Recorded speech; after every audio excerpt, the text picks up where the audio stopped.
ಆತ್ಮೀಯ ವೀಕ್ಷಕರೆಲ್ಲರಿಗೂ ನಮಸ್ಕಾರ, ಶುಭೋದಯ. ನಿಮ್ಮ ನೆಚ್ಚಿನ ಓಂಕಾರ ನೇರ ಪ್ರಸಾರ ಕಾರ್ಯಕ್ರಮಕ್ಕೆ ಪ್ರೀತಿಪೂರ್ವಕ ಸ್ವಾಗತ, ಆತ್ಮೀಯ ಸುಸ್ವಾಗತ.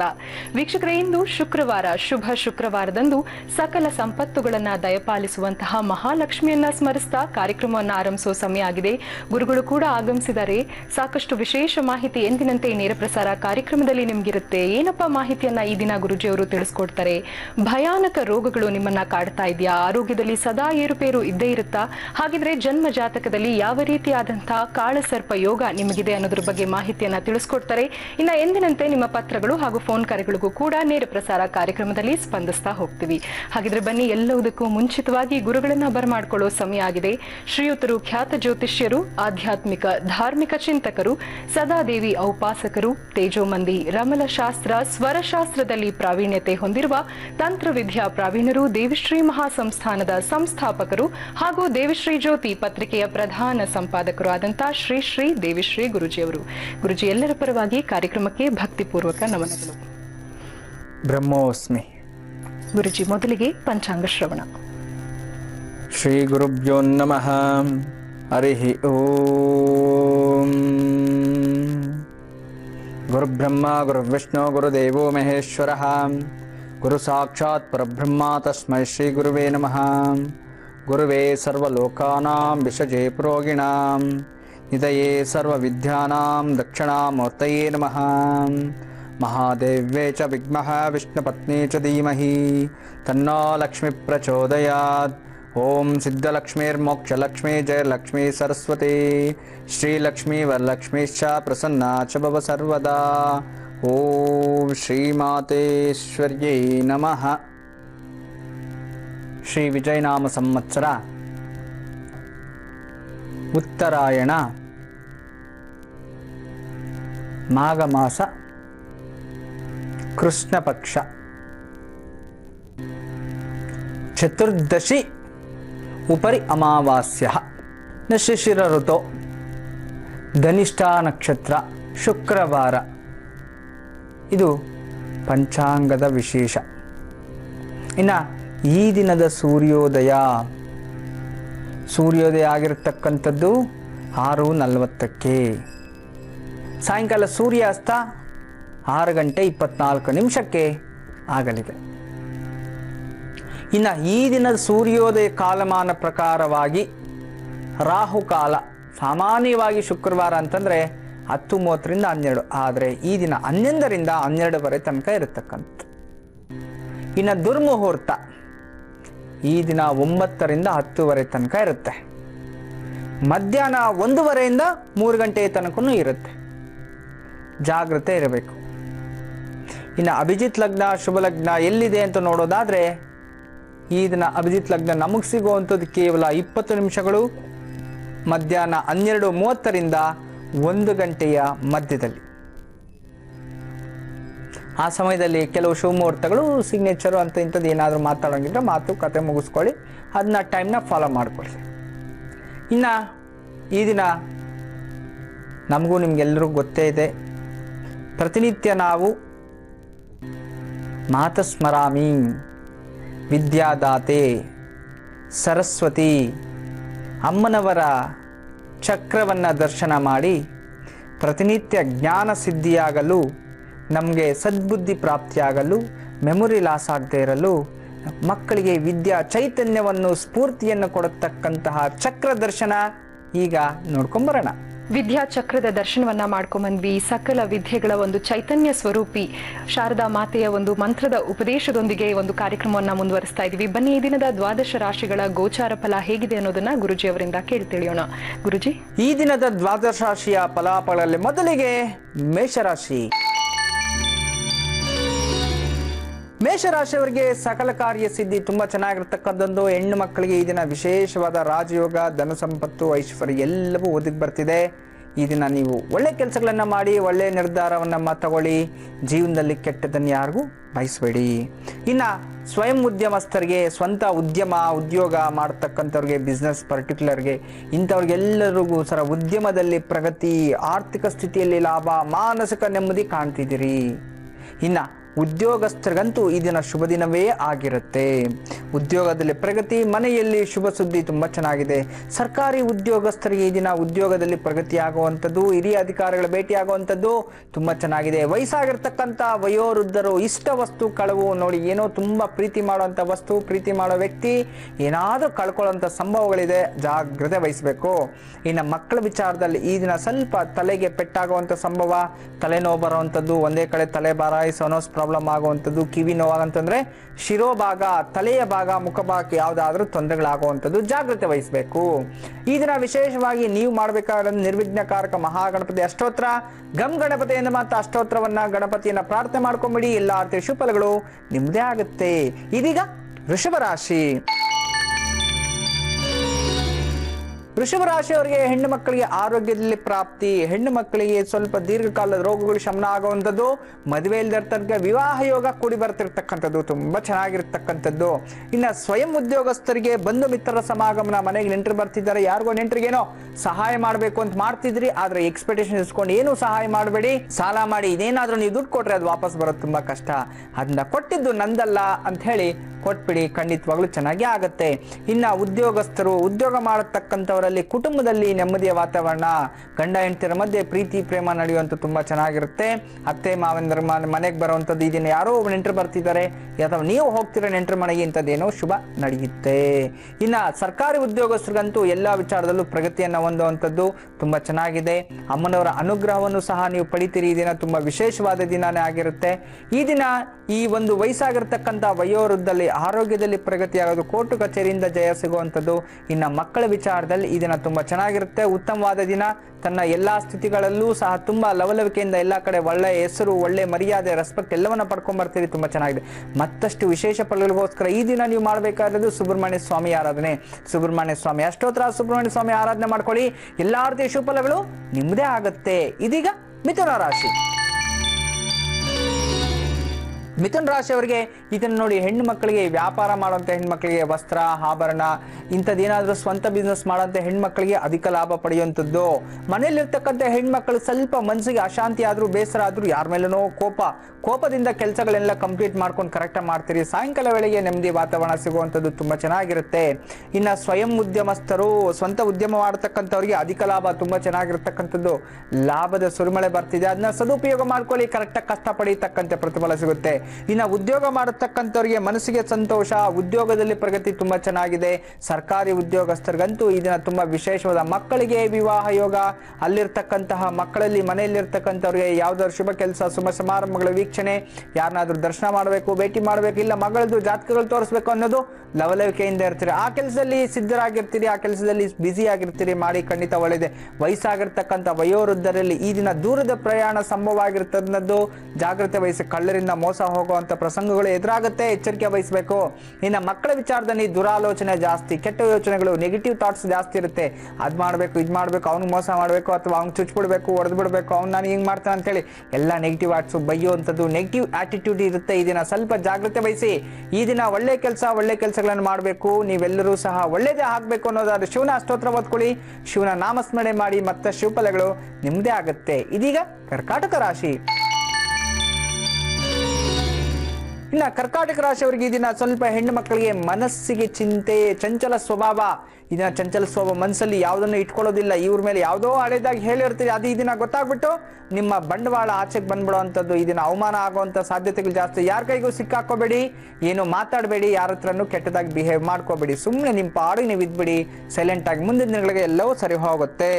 ಇನ್ನು ಉದ್ಯಮಸ್ಥರಿಗೆ ಕುಟುಂಬದಲ್ಲಿ ಜಗಳ ಆಗುವಂಥದ್ದು, ಮನೆಯಲ್ಲಿ ಯಾವುದೋ ಕಿರ್ಕುರಿ, ಮಕ್ಕಳಿಂದ ತೊಂದರೆ, ಹೆಂಡತಿಯಿಂದ ತೊಂದರೆ, ಏನಪ್ಪ ತಂದೆ ತಾಯಿ ಹಿಂಸೆ ಆಯ್ತಲ್ಲ ಅಂತೇಳಿ ಈ ರೀತಿ ಮನಸ್ಸಿಗೆ ನೋವು ಮಾಡ್ಕೊಳ್ಳೋದುಂಟಾಗುತ್ತೆ. ಅದರಿಂದ ಸ್ವಲ್ಪ ಜಾಗೃತರಾಗಿರೋದು ಒಳ್ಳೆಯದು. ಮತ್ತೆ ಇನ್ನ ಈ ಒಂದು ಉದ್ಯೋಗಸ್ಥರಿಗಂತೂ ಈ ದಿನ ಜಾಗೃತಿ ಆಗಿರತಕ್ಕಂಥ ದಿನ. ಉದ್ಯೋಗದಲ್ಲಿ ತೊಂದರೆ ಆಗುವಂಥದ್ದು, ದಿಢೀರ್ ಕೆಲಸನ ಕಿತ್ತಾಕ್ಬಿಡುವಂಥದ್ದು, ನಿಮ್ಮನ್ನ ನೋಟಿಸದೆ ನೀವು ಇನ್ನು ಅವಶ್ಯಕತೆ ಇಲ್ಲ ಅಂತ ಹೇಳುವಂಥದ್ದು, ಅದರಿಂದ ಸ್ವಲ್ಪ ಎಚ್ಚರಿಕೆ ವಹಿಸಬೇಕು. ಸರ್ಕಾರಿ ಉದ್ಯೋಗಸ್ಥರಿಗೆ ಈ ದಿನ ದಿಢೀರ್ ಲೋಕಾಯುಕ್ತ ದಾಳಿ ಆಗ್ಬೋದು, ಸ್ವಲ್ಪ ಜಾಗೃತಿ ವಹಿಸಿ. ತಪ್ಪು ಮಾಡೋರಿಗೆ ಯಾವತ್ತಿದ್ದಿದ್ರು ಶಿಕ್ಷೆ ಆಗೇ ಆಗುತ್ತೆ. ಆದ್ರೆ ಭಗವಂತ ನೋಡ್ತಾ ಇರ್ತಾನೆ ಯಾವುದೋ ಒಂದು ರೀತಿ ತೊಂದರೆ ಮಾಡಬೇಕು ಅಂತ. ಆದ್ರಿಂದ ಈ ದಿನ ಸ್ವಲ್ಪ ಎಚ್ಚರಿಕೆ ವಹಿಸಿ. ಯಾಕಂದ್ರೆ ನಿಮ್ಮ ಸ್ನೇಹಿತರು ಶತ್ರುಗಳಾಗಿದ್ದಾರೆ ಆಲ್ರೆಡಿ, ಅವರಿಂದ ನಿಮ್ಗೆ ಮೋಸ ಆಗ್ತಿದೆ, ಭಗವಂತ ಮಾಡ್ತಿಲ್ಲ. ಇನ್ನು ವಯಸ್ಸಾಗಿರ್ತಕ್ಕಂಥ ವಯೋವೃದ್ಧರಲ್ಲಿ ಈ ದಿನ ಅಕಾರಣಗಳಿಂದ ಸ್ವಲ್ಪ ಮಟ್ಟಿಗೆ ತೊಂದರೆಗಳಾಗುವಂಥದ್ದು, ದೇಹದ ಬಾಧೆ ಮತ್ತು ದೇಹದ ಪೀಡೆಗಳುಂಟಾಗುವಂಥದ್ದು, ಎಚ್ಚರಿಕೆ, ಕಾರಣ ಇಲ್ಲದೇ ಮನಸ್ಸಿಗೆ ನೋವಾಗುವಂಥದ್ದು, ಕಾರಣ ಇಲ್ಲದೇ ಸ್ವಲ್ಪ ಮಟ್ಟಿಗೆ ತೊಂದರೆಗಳಾಗುವಂಥದ್ದು, ಜಾಗೃತಿ ವಹಿಸಬೇಕು. ಇನ್ನು ಮಕ್ಕಳಲ್ಲಿ ಇಷ್ಟ ವಸ್ತುಗಳು ನೋಡಿ, ನೀವು ಇಷ್ಟಪಡುವಂಥ ವ್ಯಕ್ತಿ, ಇಷ್ಟಪಡುವಂಥ ವಸ್ತು, ಇಷ್ಟಪಡುವಂಥ ಗಾಡಿ ಆಗ್ಬೋದು, ಏನಾದ್ರೂ ಆಗ್ಬೋದು, ತುಂಬಾ ಪ್ರೀತಿಸುವಂಥದ್ದು ಕಳ್ಕೊಂಡ್ಬಿಡ್ತೀರಿ. ಅದರಿಂದ ಜಾಗೃತಿ ವಹಿಸಬೇಕು. ಇದನ್ನ ಮತ್ತಷ್ಟು ಎಲ್ಲಾ ರೀತಿಯ ಶುಭಫಲಗಳಿಗೋಸ್ಕರ ನೀವು ಮಾಡಬೇಕಾಗಿರ್ತಕ್ಕಂಥದ್ದು ದುರ್ಗಾದೇವಿ ಅಷ್ಟೋತ್ರ. ದುರ್ಗಾದೇವಿ ಪಾರಾಯಣ ಮಾಡ್ಕೊಳ್ಳಿ, ದುರ್ಗಾದೇವಿ ಅಷ್ಟೋತ್ರ ಓದ್ಕೊಳ್ಳಿ, ಧೂಮ್ ದುರ್ಗಾಯೇ ನಮಃ ಅನ್ಕೊಳ್ಳಿ, ಅಥವಾ ನಮಶ್ಚಂಡಿಕಾ ಏ ನಮಃ ಅನ್ಕೊಳ್ಳಿ. ಎಲ್ಲಾ ರೀತಿಯ ಶುಭಫಲಗಳು ನಿಮ್ದೇ ಆಗುತ್ತೆ. ಇದೀಗ ಸಿಂಹರಾಶಿ. ಸಿಂಹರಾಶಿ ಹೆಣ್ಣು ಮಕ್ಕಳಿಗೆ ಇದನ್ನ ಸ್ವಲ್ಪ ಮಟ್ಟಿಗೆ ಮೋಸ ಹೋಗುವಂಥದ್ದು, ಕಳ್ಳರಿಂದ ತೊಂದರೆಗಳಾಗುವಂಥದ್ದು, ಜಾಗ್ರತೆ ವಹಿಸಬೇಕು. ಕಳ್ಳರಿಂದ ತೊಂದರೆ ಅಂತಂದ್ರೆ ನೋಡಿ, ಕಳ್ಳರಿಂದ ಏನೋ ನಿಮ್ಗೆ ಆಪತ್ತು ಕಾದಿದೆ, ಯಾರೋ ಮೋಸ ವಂಚನೆ ಹಾಕೋರು ನಿಮ್ಮ ಹಿಂದೆ ಯಾರಾದ್ರೂ ಇರ್ತಾರೆ. ನಿಮ್ಮ ಇಷ್ಟು ಹೊತ್ತುಗಳು ಕದ್ಕೊಂಡು ಹೋಗ್ಬಿಡ್ಬೋದು, ಅಥವಾ ಎಲ್ಲಾದ್ರೂ ಮೊಬೈಲ್ ಬಿಟ್ಬಿಟ್ಟು ಬಂದ್ಬಿಡ್ಬೋದು, ಅಥವಾ ಹೆಡ್ಫೋನ್ಸ್ ಬಿಟ್ಬಿಟ್ಟು ಬಂದ್ಬಿಡ್ಬೋದು, ಅಥವಾ ನಿಮಗೆ ಬೇಕಾಗಿರ್ತಕ್ಕಂಥ ವಸ್ತುಗಳನ್ನ ಬಿಟ್ಬಿಟ್ಟು ಬಂದ್ರೆ ಅವ್ರು ಮತ್ತೆ ತಗೊಂಡ್ರೆ ಕೊಡೋದಿಲ್ಲ. ಅದನ್ನ ಸ್ವಲ್ಪ ಜಾಗ್ರತೆ ವಹಿಸಬೇಕು. ಮತ್ತೆ ವಿಶೇಷವಾಗಿ ಸ್ವಯಂ ಉದ್ಯೋಗಸ್ಥರಿಗಂತೂ ಮನಸ್ಸಿಗೆ ಯಾಕೋ ಒಂಥರ ಚಿಂತೆ, ಏನೋ ಮನೆಯಲ್ಲೇ ಏನೋ ಒಂದು ಕಳಮಳ ಆಗುವಂಥದ್ದು, ಜಾಗ್ರತೆ ವಹಿಸಬೇಕು. ಇನ್ನು ವಿಶೇಷವಾಗಿ ಸ್ವಯಂ ಉದ್ಯೋಗಸ್ಥರಿಗಂತೂ ಅಜೀರ್ಣ ಶಕ್ತಿ, ಆಸಿಡಿಟಿ ಪ್ರಾರಂಭ ಆಗುತ್ತೆ. ಹೊಟ್ಟೆಗೆ ಸಂಬಂಧಪಟ್ಟಿರೋ ಹಾಗೆ ಅಲ್ಸರ್ ಇಂಥದ್ದೆಲ್ಲ ಇರೋರು ಸ್ವಲ್ಪ ಅತಿ ಹೆಚ್ಚು ನೀರು ಕುಡೀರಿ, ಟೈಮ್ ಟು ಟೈಮ್ ಊಟ ಮಾಡ್ಕೊಳ್ಳಿ, ಜಾಗೃತಿ ವಹಿಸಿಲ್ಲ ಅಂತಂದ್ರೆ ಸಮಸ್ಯೆಗೆ ಸಿಕ್ಕಾಕೊಳ್ತೀರಿ. ಇನ್ನು ಸರ್ಕಾರಿ ಉದ್ಯೋಗಸ್ಥರಿಗಂತೂ ಉದ್ಯೋಗದಲ್ಲಿ ಸ್ವಲ್ಪ ಕಿರುಕುಳ ಆಗುವಂಥದ್ದು ನೋಡಿ, ನಿಮ್ಮ ಚೇಂಬರ್ ಚೇಂಜ್ ಆಗುವಂಥದ್ದು, ಅಥವಾ ನಿಮ್ಮ ಜಾಗ ಅಥವಾ ಬೇರೆಯವ್ರ ಫೈಲ್ಸ್ ನಿಮ್ಮ ಮೇಲೆ ಬಂದ್ಬಿಡುವಂಥದ್ದು, ಅಪವಾದಗಳು ಸಿಕ್ಕಾಕೊಳ್ಳುವಂಥದ್ದು, ಎಚ್ಚರಿಕೆ ವಹಿಸಬೇಕು. ವಯಸ್ಸಾಗತಕ್ಕಂಥ ವಯೋವೃದ್ಧರ ಹೃದಯ ರೋಗಗಳು ಈ ದಿನ ಸ್ವಲ್ಪ ಸಂಭವಿಸುವಂಥದ್ದು, ಇದನ್ನ ಸ್ವಲ್ಪ ಜಾಗ್ರತೆ ವಹಿಸಬೇಕು. ಮತ್ತೆ ಇನ್ನ ಸಣ್ಣ ಮಕ್ಕಳಿಗಂತೂ ಈ ದಿನ ತುಂಬಾ ಜಾಗೃತಿಯಾಗಿರ್ತಕ್ಕಂಥದ್ದು. ಯಾಕೆಂತಂದ್ರೆ ವಾಹನಗಳಿಂದ ಅಪಘಾತ ತೊಂದರೆಗಳು ಸಂಭವ ಇರತಕ್ಕಂಥದ್ದು, ಸ್ವಲ್ಪ ಎಚ್ಚರಿಕೆ ವಹಿಸ್ಬೇಡಿ. ಎಲ್ಲೇ ಹೋಗ್ಲಿ ಮನೇಲಿ ಹೇಳ್ಬಿಟ್ಟು ಹೋಗಿ, ಮನೇಲಿ ಇನ್ಫಾರ್ಮೇಶನ್ ಯಾರ ಜೊತೆ ಅವ್ರ ಜೊತೆ ಹೋಗ್ಬೇಡಿ. ಈ ದಿನ ಬಂಧನ ಯೋಗಗಳು ಬರುತ್ತೆ ಅಂತಂದ್ರೆ ಪೊಲೀಸು ಬೇರೆಯವ್ರು ತಪ್ಪು ಮಾಡಿರೋದಕ್ಕೆ ನೀವು ಹೋಗಿ ಜೈಲಲ್ಲಿ ಸ್ಟೇಷನ್ ಕೂತ್ಕೊಳ್ಳೋಂಥ ಯೋಗಗಳು ಬರ್ತಾ ಇರೋದ್ರಿಂದ ಜಾಗ್ರತೆ ವಹಿಸಬೇಕು. ಅದರಿಂದ ಸ್ವಲ್ಪ ಎಚ್ಚರಿಕೆ ತಗೊಳ್ಳಿ. ಇದನ್ನ ಮತ್ತಷ್ಟು ಎಲ್ಲಾ ರೀತಿಯ ಶುಭಫಲಗಳಿಗೋಸ್ಕರ ಹನುಮಂತನ ಅಷ್ಟೋತ್ರ ಓದ್ಕೊಂಬಿಡಿ. ಮನೆಯಿಂದ ಹೋಗಕ್ ಮುಂಚೆನೆ ಹನುಮಂತನ ಧ್ಯಾನದಿಂದ ಎಲ್ಲಾ ರೀತಿಯ ಶುಭಫಲಗಳು ನಿಮ್ದೇ ಆಗುತ್ತೆ. ಇದೀಗ ಕನ್ಯಾ ರಾಶಿ. ಕನ್ಯಾ ರಾಶಿಯವರಿಗೆ ಈ ದಿನ ಶತ್ರುಗಳಿಂದ ತೊಂದರೆಗಳಾಗುವಂಥದ್ದು, ಜಾಗ್ರತೆ ಇರ್ಬೇಕಮ್ಮ ಹೆಣ್ಮಕ್ಳು. ನೋಡಿ, ಯಾವುದೋ ಹಳೆ ಸ್ನೇಹಿತರು, ಹಳೆ ಶತ್ರುಗಳಾಗಿರ್ತಾರೆ, ಅವ್ರು ನಿಮ್ಮ ಮೇಲೆ ದಿಢೀರ್ ಅಂತ ಯಾರನ್ನೋ ಕಳಿಸ್ಬಿಟ್ಟು ಮನೆ ಹತ್ರ ಗಲಾಟೆ ಮಾಡಿಸೋದು, ಇನ್ನೊಬ್ರು ಮಾಡಿಸೋದು, ಇಂಥದ್ದೆಲ್ಲ ಸಾಕಷ್ಟು ತೊಂದರೆಗೆ ಸಿಕ್ಕಾಕೊಳ್ಳಿ. ಮಾಡಿದ್ದು ನಮ್ಮರೆ, ನೀವು ಮಾಡಿದ್ದು ಹಾಗೆ ಅನುಭವಿಸೋದು ಹಾಗೆ, ಅಂತ ಪರಿಸ್ಥಿತಿ ಬರ್ತಿದ್ದೀನ, ಎಚ್ಚರಿಕೆ ವಹಿಸಬೇಕು. ಮತ್ತೆ ಇನ್ನು ಸ್ವಯಂ ಉದ್ಯೋಗಸ್ಥರಿಗೆ ಮನಸ್ಸಿಗೆ ಚಿಂತೆ, ಯಾಕೋ ತಳವಳ, ಇವತ್ತು ಎಲ್ಲವೂ ಇರುತ್ತೆ, ಆರೋಗ್ಯನೂ ಇದೆ, ಹಣನೂ ಇದೆ, ವ್ಯಾಪಾರನೂ ಇದೆ, ಆದ್ರೆ ಮನಸ್ಸಿಗೆ ನೆಮ್ಮದಿ ಸಮಾಧಾನಗಳ ಸೋಂಬೇರಿತನ ಬರತಕ್ಕಂಥದ್ದು, ಜಾಗ್ರತೆ ವಹಿಸಬೇಕು. ಇನ್ನ ಈ ವಿಶೇಷವಾಗಿ ಈ ಒಂದು ಉದ್ಯೋಗಸ್ಥರಿಗೆ ಪ್ರೈವೇಟ್ ಅಲ್ಲಿ ಅಲ್ಲಿ ಇಲ್ಲಿ ಕೆಲಸ ಮಾಡ್ತಕ್ಕಂಥವ್ರಿಗೆ ತುಂಬಾ ಲವಲವಿಕೆಯಿಂದ ಇರ್ತೀರಿ. ಆದ್ರೆ ನಿಮ್ಮ ಮೇಲೆ ದಿಢೀರ್ ಅಂತ ಯಾರಾದ್ರೂ ಬಂದು ಏನೋ ಹೇಳ್ಬಿಟ್ಟಿದಲ್ಲ ಚಾಡಿ ಅಂತ ಹೇಳಿ ಗೊತ್ತಾಗಿ ಅವಮಾನ ಆಗುವಂಥದ್ದು, ಸುಮ್ಮನೆ ಮಾಡದೇ ಇರೋ ತಪ್ಪಿಗೆ ಶಿಕ್ಷೆ ಅನುಭವಿಸುವಂತ ಪರಿಸ್ಥಿತಿ ಬರುತ್ತೆ, ಎಚ್ಚರಿಕೆ ವಹಿಸ್ಬಿಡಿ. ಮತ್ತೆ ಇನ್ನು ಸರ್ಕಾರಿ ಉದ್ಯೋಗಸ್ಥರಿಗಂತೂ ಸ್ವಲ್ಪ ಮಟ್ಟಿಗೆ ಆರೋಗ್ಯದಲ್ಲಿ ತೊಂದರೆಗಳಾಗುವಂಥದ್ದು, ಜಾಗೃತಿ ವಹಿಸಬೇಕು. ಸ್ವಲ್ಪ ಎಚ್ಚರಿಕೆ ವಹಿಸಿದ್ರೆ ಖಂಡಿತ ಒಳ್ಳೆಯದು. ವಯಸ್ಸಾಗಿರ್ತಕ್ಕಂಥ ವಯೋವೃದ್ಧರಲ್ಲಿ ಈ ದಿನ ದಿಢೀರ್ ದೂರದ ಪ್ರಯಾಣ ಸಂಭವ ಆಗುವಂಥದ್ದು, ಎಲ್ಲಾದ್ರೂ ಹೋಗಿ ಬರೋಣ, ದೇವಸ್ಥಾನಕ್ಕೆ ಹೋಗಿ ಬರೋಣ, ತುಂಬಾ ದೂರಗಳ ಪ್ರದೇಶಕ್ಕೆ ಹೋಗಿ ಬರುವಂತ ಯೋಗಗಳಿರೋದ್ರಿಂದ ತೀರ್ಥಕ್ಷೇತ್ರ ದರ್ಶನ ಮಾಡಿದ್ರೆ ಮತ್ತೆ ಶುಭಫಲಗಳೇ ಸಿಗುವಂಥದ್ದು. ಇನ್ನು ಮಕ್ಕಳ ವಿಚಾರದಲ್ಲಿ ಕ್ರೀಡಾಪಟುಗಳಿಗಂತೂ ತುಂಬಾ ಲಾಭವಾಗಿರ್ತಕ್ಕಂಥ, ಒಳ್ಳೆ ಹೆಸರು, ಕೀರ್ತಿ, ಪ್ರಶಂಸೆ ಪಡೆಯುವಂಥದ್ದು. ಏನೇ ಕೆಲಸ ಮಾಡಿ ಒಳ್ಳೆ ಕೆಲಸ ಮಾಡೋದ್ರಿಂದ ಒಳ್ಳೆ ಅನುಕೂಲನೇ ಆಗುತ್ತೆ ಈ ರಾಶಿಯವರಿಗೆ. ಇನ್ನ ವಿಶೇಷವಾಗಿ ಮತ್ತಷ್ಟು ಶುಭಫಲಗಳಿಗೋಸ್ಕರ ಎಲ್ಲಾ ರೀತಿಯ ಒಳ್ಳೆಯದನ್ನ ನೀವು ಪಡಿಬೇಕು ಅನ್ನೋದಾದ್ರೆ ವಿಶೇಷವಾಗಿ ಈ ದಿನ ನೀವು ಆರಾಧನೆ ಮಾಡಬೇಕಾಗಿರುತ್ತೆ ದುರ್ಗಾದೇವಿ. ದುರ್ಗಾದೇವಿ ನಾಮಸ್ಮರಣೆ, ದುರ್ಗಾದೇವಿ ಪೂಜೆ, ದುರ್ಗಾದೇವಿ ಜಪದಿಂದ ಎಲ್ಲಾ ರೀತಿಯ ಶುಭಫಲಗಳು ನಿಮ್ಮದೇ ಆಗತ್ತೆ. ಈಗ ತುಲಾ ರಾಶಿಯವರಿಗೆ ಈ ದಿನ ಹೇಗಿದೆ ಬನ್ನಿ ಗುರುಜಿ ಅವರಿಂದ ಕೇಳಿ ತಿಳಿಯೋಣ. ಗುರುಜಿ, ತುಲಾ ರಾಶಿ. ತುಲಾ ರಾಶಿ ಹೆಣ್ಣು ಮಕ್ಕಳಿಗೆ ಇದನ್ನ ಸ್ವಲ್ಪ ಮಟ್ಟಿಗೆ ಶತ್ರುಗಳಿಂದ ತೊಂದರೆಗಳಾಗುವಂಥದ್ದು, ಜಾಗ್ರತೆ ವಹಿಸಬೇಕು. ಆದರೆ ಉದ್ಯೋಗದಲ್ಲಿ ಪ್ರಗತಿ, ನಿಮ್ಮನ್ನು ನೋಡಿ ಅಸೂಯೆ ಪಡೋ ಜನ ಜಾಸ್ತಿ ಇರ್ತಾರೆ. ಉದ್ಯೋಗದಲ್ಲಿ ಉನ್ನತ ಹೆಸರು, ಉನ್ನತ ಕೀರ್ತಿ ಎಲ್ಲನೂ ಸಿಗುತ್ತೆ. ಆದರೆ ನಿಮ್ಮನ್ನು ನೋಡಿ ಅಸೂಯೆ ಪಡುವಂಥ ಜನ ಜಾಸ್ತಿ ಆಗಿರೋದ್ರಿಂದ ಶತ್ರುಗಳಾಗ್ತಾರೆ. ಸ್ವಲ್ಪ ಜಾಗ್ರತೆ ವಹಿಸಬೇಕು. ನಿಮ್ಮ ಸುತ್ತಮುತ್ತಲು ಸಾಕಷ್ಟು ಚೇಂಜಸ್ ಆಗ್ತಿದೆ, ಆದರೆ ನಿಮ್ಗೆ ಗೊತ್ತಾಗ್ತಿಲ್ಲ. ಆ ಕಡೆ ಈ ಕಡೆ ಸ್ವಲ್ಪ ಗಮನ ಹರಿಸ್ತಾ ಇರಿ.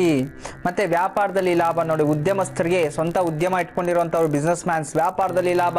ಯಾವುದೋ ಹೊಸ ಕಾಂಟ್ರಾಕ್ಟರ್ಸು, ಹೊಸ ಅಗ್ರಿಮೆಂಟ್ಸು, ದೊಡ್ಡ ದೊಡ್ಡ ಲೀಗಲ್ ಆಗಿ ಏನೋ ಮಾಡ್ತಿದ್ರಿ, ಪ್ರಯತ್ನ ಪಡಿ, ಲಾಭ ಜಯ ನಿಮ್ಮ ಕಡೆನೇ ಇರುತ್ತೆ. ಇನ್ನ ಈ ಉದ್ಯೋಗಸ್ಥರಿಗಂತೂ ಇದು ಯಾವುದಾದ್ರೂ ನಿಮ್ಮ ಮೇಲೆ ಕೋರ್ಟು ಕಚೇರಿ ಕೇಸುಗಳಿದ್ರೆ ನಿಮಗೆ ಜಯ ಆಗುವಂಥದ್ದು, ಪಿತ್ರಾರ್ಜಿತ ಆಸ್ತಿ ಬರುವಂಥದ್ದು, ಹೆಂಡತಿಯಿಂದ ಲಾಭ, ಹೆಂಡತಿ ಮನೆ ಕಡೆಯಿಂದ ಏನು ಎಕ್ಸ್ಪೆಕ್ಟೇಷನ್ಸ್ ಇದ್ರೆ ಖಂಡಿತ ಅದು ಬಂದೇ ಬರುತ್ತೆ, ಚಿಂತೆ ಮಾಡಬೇಡಿ. ಇನ್ನ ಈ ದಿನ ವಿಶೇಷವಾಗಿ ಇನ್ನ ಸರ್ಕಾರಿ ಉದ್ಯೋಗಸ್ಥರಿಗಂತೂ ತುಂಬ ಲಾಭ ದಿನವೇ ಆಗಿರುತ್ತೆ. ಸಂತೋಷ ಸಂಭ್ರಮ, ಮನೆಯಲ್ಲಿ ಶುಭ ಸಮಾರಂಭಗಳ ಮಾತುಕತೆ ನಡೆಯತಕ್ಕಂಥದ್ದು ತುಂಬ ವಿಶೇಷ, ತುಂಬ ಚೆನ್ನಾಗಿದೆ. ಇನ್ನು ವಯಸ್ಸಾಗಿರ್ತಕ್ಕಂಥ ವಯೋವೃದ್ಧರಲ್ಲಿ ಮಕ್ಕಳನ್ನು ಭೇಟಿಯಾಗುವಂಥದ್ದು, ಬಂಧು ಮಿತ್ರರನ್ನು ಭೇಟಿಯಾಗುವಂಥದ್ದು, ಏಕಾಂಗಿತನವನ್ನು ಬಿಟ್ಟು 4 ಜನರ ಬೆರೆಯುವಂಥದ್ದು ತುಂಬ ಚೆನ್ನಾಗಿರುತ್ತೆ. ಇನ್ನು ಈ ದಿನ ಮಕ್ಕಳಿಗಂತೂ ಈ ದಿನ ಉಲ್ಲಾಸ ದಿನವೇ ಆಗಿರುತ್ತೆ. ಎಲ್ಲವನ್ನು ದಾನ ಧರ್ಮ ಮಾಡುವಂಥದ್ದು. ಮಕ್ಕಳು ಸಣ್ಣ ವಯಸ್ಸಿನ ಮಕ್ಕಳೇ ದೊಡ್ಡದಾಗಿ ನಂಗೆ ಬೇಡ, ನಾನು ದಾನ ಕೊಟ್ಬಿಡ್ತೀನಿ, ನಂಗೆ ಬೇಡ ಅಂತೇಳಿ ಕೆಲವೊಂದು ನಿರ್ಧಾರಗಳನ್ನ ತಗೊಂಡು ಕೆಲವೊಂದು ಅಡಿಕ್ಷನ್ಸ್ ಬಿಡುವಂಥದ್ದಾಗಲಿ ಇಂಥದ್ದು ಬಿಟ್ಟರೆ ಖಂಡಿತವಾಗ್ಲೂ ಒಳ್ಳೇದೇ. ದಾನ ಅಂತೂ ಕೊಡಬೇಡಿ, ಅಡಿಕ್ಷನ್ಸ್ನ ನಾನು ಮಾಡಲ್ಲ ಅಂತ ಹೇಳಿ ಅದನ್ನ ಅಲ್ಲಿಂದ ಚೈತನ್ಯ ಒಂದು ಮೆಟ್ ಸ್ವಲ್ಪ ಮೇಲೆ ಬಂದು ಅವುಗಳನ್ನ ದೂರ ಇಟ್ಟರೆ ತುಂಬ ಒಳ್ಳೇದು. ಅಂದರೆ ಕೆಟ್ಟ ಕೆಲಸ ಮಾಡಬೇಡಿ ಅಂತ ನಾನು ಹೇಳ್ತಿದ್ದೀನಿ. ಎಲ್ಲ ಅರ್ಥ ಶುಭಫಲಗಳಿಗೋಸ್ಕರ ಈ ದಿನ ಒಳ್ಳೇದಾಗಬೇಕು ಅನ್ನೋದಾದ್ರೆ ನೀವು ನಿರ್ವಿಘ್ನಕಾರಕ ಮಹಾಗಣಪತಿ ಆರಾಧನೆ, ಮಹಾಗಣಪತಿ ಪೂಜೆಯಿಂದ ಎಲ್ಲ ಅರ್ಥ ಶುಭಫಲಗಳು ನಿಮ್ಮದೇ ಆಗತ್ತೆ. ಇದೀಗ ವೃಶ್ಚಿಕ ರಾಶಿ. ವೃಶ್ಚಿಕ ರಾಶಿಯವರಿಗೆ ವ್ಯಾಪಾರದಲ್ಲಿ ಸ್ವಲ್ಪ ಮಟ್ಟಿಗೆ ಹೆಣ್ಮಕ್ಳು, ವ್ಯಾಪಾರ ಮಾಡುವಂಥ ಹೆಣ್ಮಕ್ಳಿಗೂ, ಸ್ವಂತ ಬಿಸ್ನೆಸ್ ಇಟ್ಕೊಂಡಿರೋಂಥ ಹೆಣ್ಮಕ್ಳು ಸ್ವಲ್ಪ ಜಾಗೃತಿ ವಹಿಸಬೇಕು ಈ ದಿನ. ಏಕೆ ಅಂತಂದ್ರೆ ವ್ಯಾಪಾರದಲ್ಲಿ ಕಷ್ಟಕ್ಕಿಂತ ನಷ್ಟ ಜಾಸ್ತಿ, ಲಾಭಕ್ಕಿಂತ ನಷ್ಟನೇ ಜಾಸ್ತಿ ಇರುತ್ತೆ ಈ ದಿನ. ಅದನ್ನ ಸ್ವಲ್ಪ ಇನ್ವೆಸ್ಟ್ಮೆಂಟ್ಸ್ ಕಮ್ಮಿ ಮಾಡ್ಕೊಳ್ಳಿ. ಯಾವ್ದಾದ್ರು ಷೇರು ಮಾರ್ಕೆಟ್ ಇಂಥದ್ದು ಏನಾದರೂ ಬಿಸ್ನೆಸ್ ಮಾಡೋಂಗಿದೆ ಅದರಲ್ಲೂ ಕಮ್ಮಿ ಮಾಡ್ಕೊಳ್ಳಿ. ಮನೆಯಲ್ಲಿ ಯಾರಿಗಾದ್ರೂ ಬಂದು ದುಡ್ಡು ಕೇಳಿದ್ರೆ ಈ ದಿನ ಕೊಡಕ್ಕೆ ಹೋಗ್ಬೇಡಿ. ಶುಕ್ರವಾರ ಬೇರೆ, ಕೊಟ್ಟಿದ್ದು ಮತ್ತೆ ಬರಲ್ಲ, ಅದು ನಷ್ಟನೇ. ಎಚ್ಚರಿಕೆ ವಹಿಸ್ಕೊಳ್ಳಿ ಯಾವುದಕ್ಕೂ. ಇನ್ನು ವಿಶೇಷವಾಗಿ ಈ ಒಂದು ಉದ್ಯಮಸ್ಥರು, ಸ್ವಂತ ಉದ್ಯಮ ಮಾಡೋಂಥವ್ರಿಗೆ ಈ ದಿನ ಸ್ವಲ್ಪ ಸಾಲದಲ್ಲಿ ಸಿಕ್ಕಾಕೊಳ್ಳೋ ಪರಿಸ್ಥಿತಿ. ಯಾವುದೋ ದಿಢೀರಂತೆ ಯಾವುದೋ ಎಮರ್ಜೆನ್ಸಿ ದುಡ್ಡು ಬೇಕಾಗತ್ತೆ, ಅದ್ರ ತುಂಬ ಒದ್ದಾಡ್ಬಿಡ್ತೀರಿ. ಅದರ ಸಾಯಂಕಾಲ ವೇಳೆಗೆ ಎಲ್ಲವೂ ಸುಸೂತ್ರವಾಗಿ ನಡೆದೋಗುತ್ತೆ. ಮತ್ತೆ ಇನ್ನು ಉದ್ಯೋಗಸ್ಥರು ಕಾರ್ಪೊರೇಟ್ ಅಲ್ಲಿ ಕೆಲಸ ಮಾಡ್ತಾರೆ, ಮನೆಯಲ್ಲಿ ಜಗಳ, ಯಾಕೋ ಊರಿಗೋಗಿದ್ರಿ ಹಬ್ಬಕ್ಕೆ ಅಲ್ಲಿ ಕರ್ಕೊಂಡು ಹೋಗಿಲ್ಲ, ಬಟ್ಟೆ ತರಲಿಲ್ಲ, ಮನೇಲಿ ನೆಮ್ಮದಿ ಇಲ್ಲ, ಹಂಗೆ ಹೀಗೆ ಅಂತೇಳಿ ಸಣ್ಣ ವಿಚಾರ ದೊಡ್ಡದು ಮಾಡ್ಕೊಂಡು ಹೆಂಡತಿಯೊಂದಿಗೆ ಗಲಾಟೆ ಮಾಡ್ಕೊಳ್ಳೋಂಥದ್ದು. ಸ್ವಲ್ಪ ಮರೆ ಮಾಚ್ಕೋಬೇಕು, ಸೈಲೆಂಟ್ ಆಗ್ಬಿಡಿ. ಯಾಕಂದ್ರೆ ತಪ್ಪು ನಿಮ್ಮ ಮೇಲೇನೆ ಇರುತ್ತೆ. ಅದರಿಂದ ಮತ್ತೆ ಎಚ್ಚರಿಕೆಯಿಂದ ಇರಬೇಕಾಗಿರ್ತಕ್ಕಂಥವ್ರು ಸರ್ಕಾರಿ ಉದ್ಯೋಗಸ್ಥರು ನೋಡಿ, ಮನಸ್ಸಿಗೆ ಕಿರಿಕಿರಿ ಆಗುವಂಥದ್ದು, ಅಲ್ಲಿ ಸುತ್ತಮುತ್ತಲು ಅಶಾಂತಿ ಸೃಷ್ಟಿಯಾಗುತ್ತೆ. ಸ್ವಲ್ಪ ಎಚ್ಚರಿಕೆ ತಗೊಳ್ಳಿ, ಶತ್ರುಗಳನ್ನ ಯಾರನ್ನು ಮಾಡ್ಕೊಳ್ಳೋಕ್ಕೆ ಹೋಗಬೇಡಿ.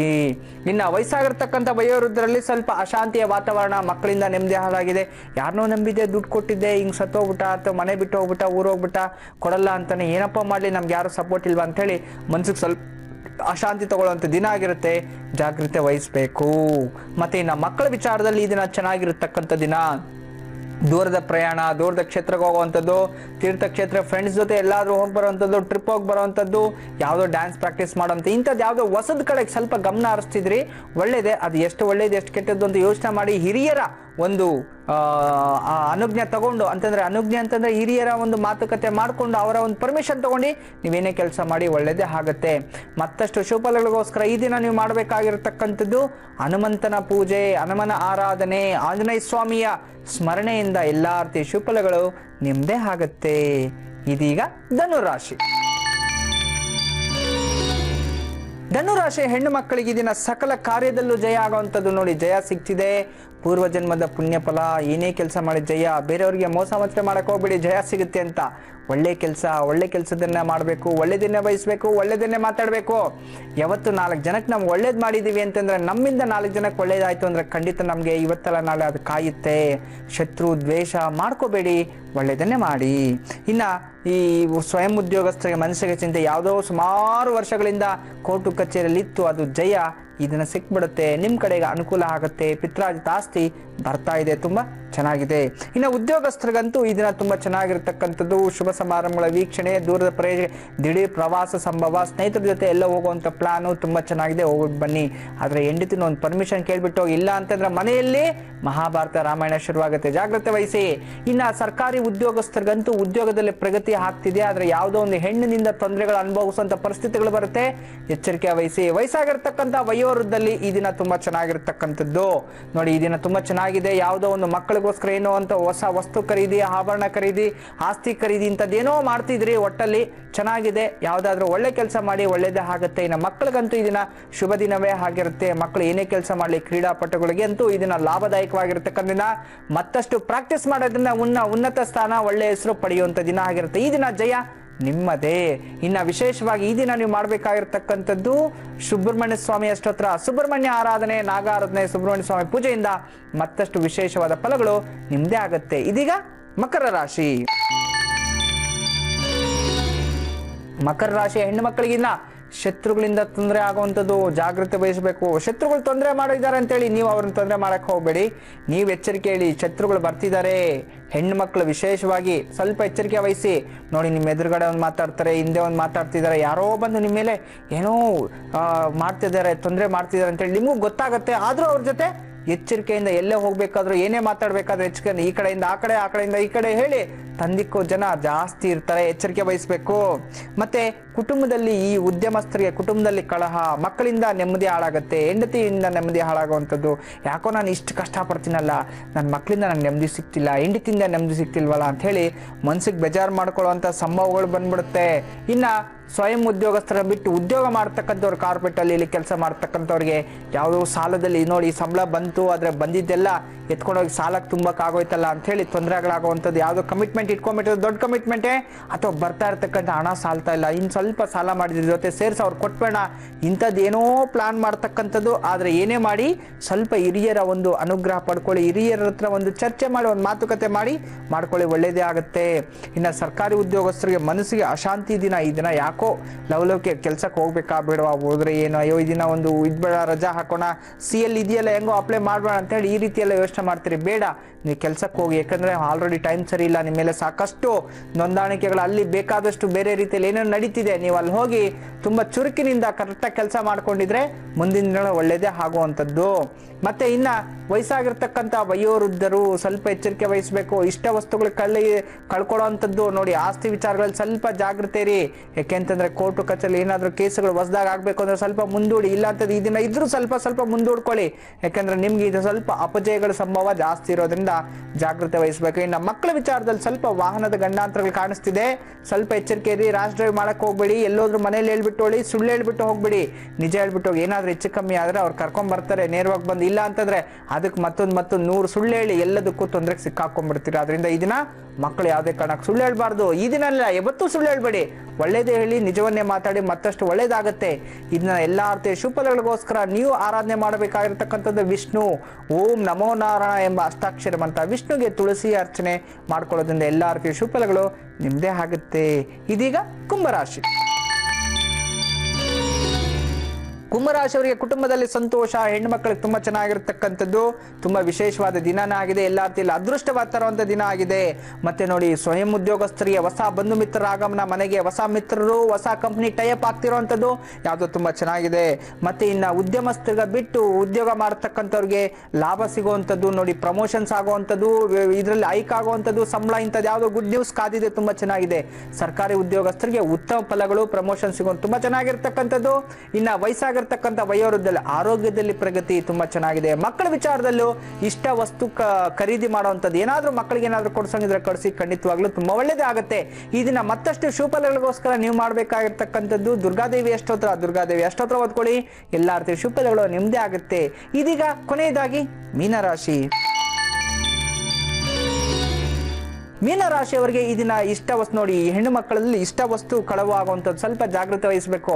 ಸೀರೆನೋ ಅಥವಾ ಲಂಗ ಬ್ಲೌಸ್ ಏನೋ ಆಗಿರ್ಬೋದು, ತಲೆಯಲ್ಲಿ ಅಥವಾ ನಿಮ್ಮ ನೆಕ್ಕಲ್ಲಿ ಹಾಕೊಳ್ಳುವಂಥ ಆಭರಣಗಳಾಗ್ಬೋದು, ರಿಂಗ್ಸ್ ಆಗ್ಬೋದು, ಯಾವ್ದು ತುಂಬಾ ಇಷ್ಟಪಡ್ತಿರೋ ಅವು ಕಳ್ಕೊಳ್ಳೋ ಅಂಥದ್ದು. ಯಾರಿಗಾದ್ರೂ ಕೊಟ್ಟು ಕಳ್ಕೊಬೋದು, ಅಥವಾ ಇಟ್ಟಿದ್ದ ಜಾಗದಲ್ಲೇ ಮಾಯ ಆಗ್ಬೋದು, ಯಾರಾದ್ರೂ ಬಂದು ಮೋಸ ಮಾಡ್ಕೊಂಡು ಕಳ್ತನ ಮಾಡ್ಕೊಂಡು ಹೋಗ್ಬೋದು. ಅದನ್ನ ನಿಮ್ಮ ವಸ್ತುಗಳ ಮೇಲೆ ನಿಮ್ಗೆ ಈ ದಿನ ನಿಗಾ ವಹಿಸಬೇಕು. ಮತ್ತೆ ಈ ದಿನ ಸ್ವಯಂ ಉದ್ಯೋಗಸ್ಥರಿಗೆ ಮಾನಹಾನಿ ಆಗುವಂಥದ್ದು. ನೋಡಿ, ಯಾವ್ದಾದ್ರು ಚೆಕ್ಸ್ ಅದು ಇದು ಯಾರಿಗಾದ್ರೂ ಕೊಟ್ಟಿದ್ರೆ ಅಪ್ ಟು ಡೇಟ್ಸ್ ಕರೆಕ್ಟ್ ಆಗಿ ಇಟ್ಕೊಳ್ಳಿ. ಯಾಕೋ ಗೊತ್ತಿಲ್ಲದೆ ಮಾಡದೇ ಇರೋ ತಪ್ಪು ಮರೆತು ಮಾನಹಾನಿ ಆಗುವಂಥದ್ದು, ಸ್ವಲ್ಪ ಜಾಗೃತಿ ವಹಿಸಿ. ಮತ್ತೆ ಸಾರಿ ಕೇಳೋ ಪೊಸಿಷನ್ ತಗೋಬೇಡಿ. ಮತ್ತೆ ಇನ್ನು ಉದ್ಯೋಗಸ್ಥರಿಗಂತೂ ಉದ್ಯೋಗ ಪ್ರೈವೇಟ್ ಕೆಲಸ ಮಾಡ್ತಕ್ಕಂಥ ಮನಸ್ಸಿಗೆ ಅಶಾಂತಿ ಆಗುವಂಥದ್ದು, ಸರ್ಕಾರಿ ಉದ್ಯೋಗಸ್ಥರಿಗೆ ಅನಾರೋಗ್ಯ ಪ್ರಾಪ್ತಿ ಅಂತ ಹೇಳ್ತಿದೆ, ಜಾಗೃತಿ ವಹಿಸಿ. ಇನ್ನು ವಯಸ್ಸಾಗಿರ್ತಕ್ಕಂಥ ವಯೋವೃದ್ಧರು ಈ ದಿನ ಸ್ವಲ್ಪ ಎಚ್ಚರಿಕೆಯಲ್ಲಿ, ಕುಟುಂಬದಲ್ಲಿ ನೆಮ್ಮದಿ ಹಾಳಾಗುವಂಥದ್ದು, ಕುಟುಂಬಸ್ಥರನ್ನ ನೀವು ತುಂಬಾ ನೊಂದ್ಕೊಳ್ಳುವಂಥ ಪರಿಸ್ಥಿತಿ ಬರುತ್ತೆ, ಜಾಗೃತಿ ವಹಿಸಿ.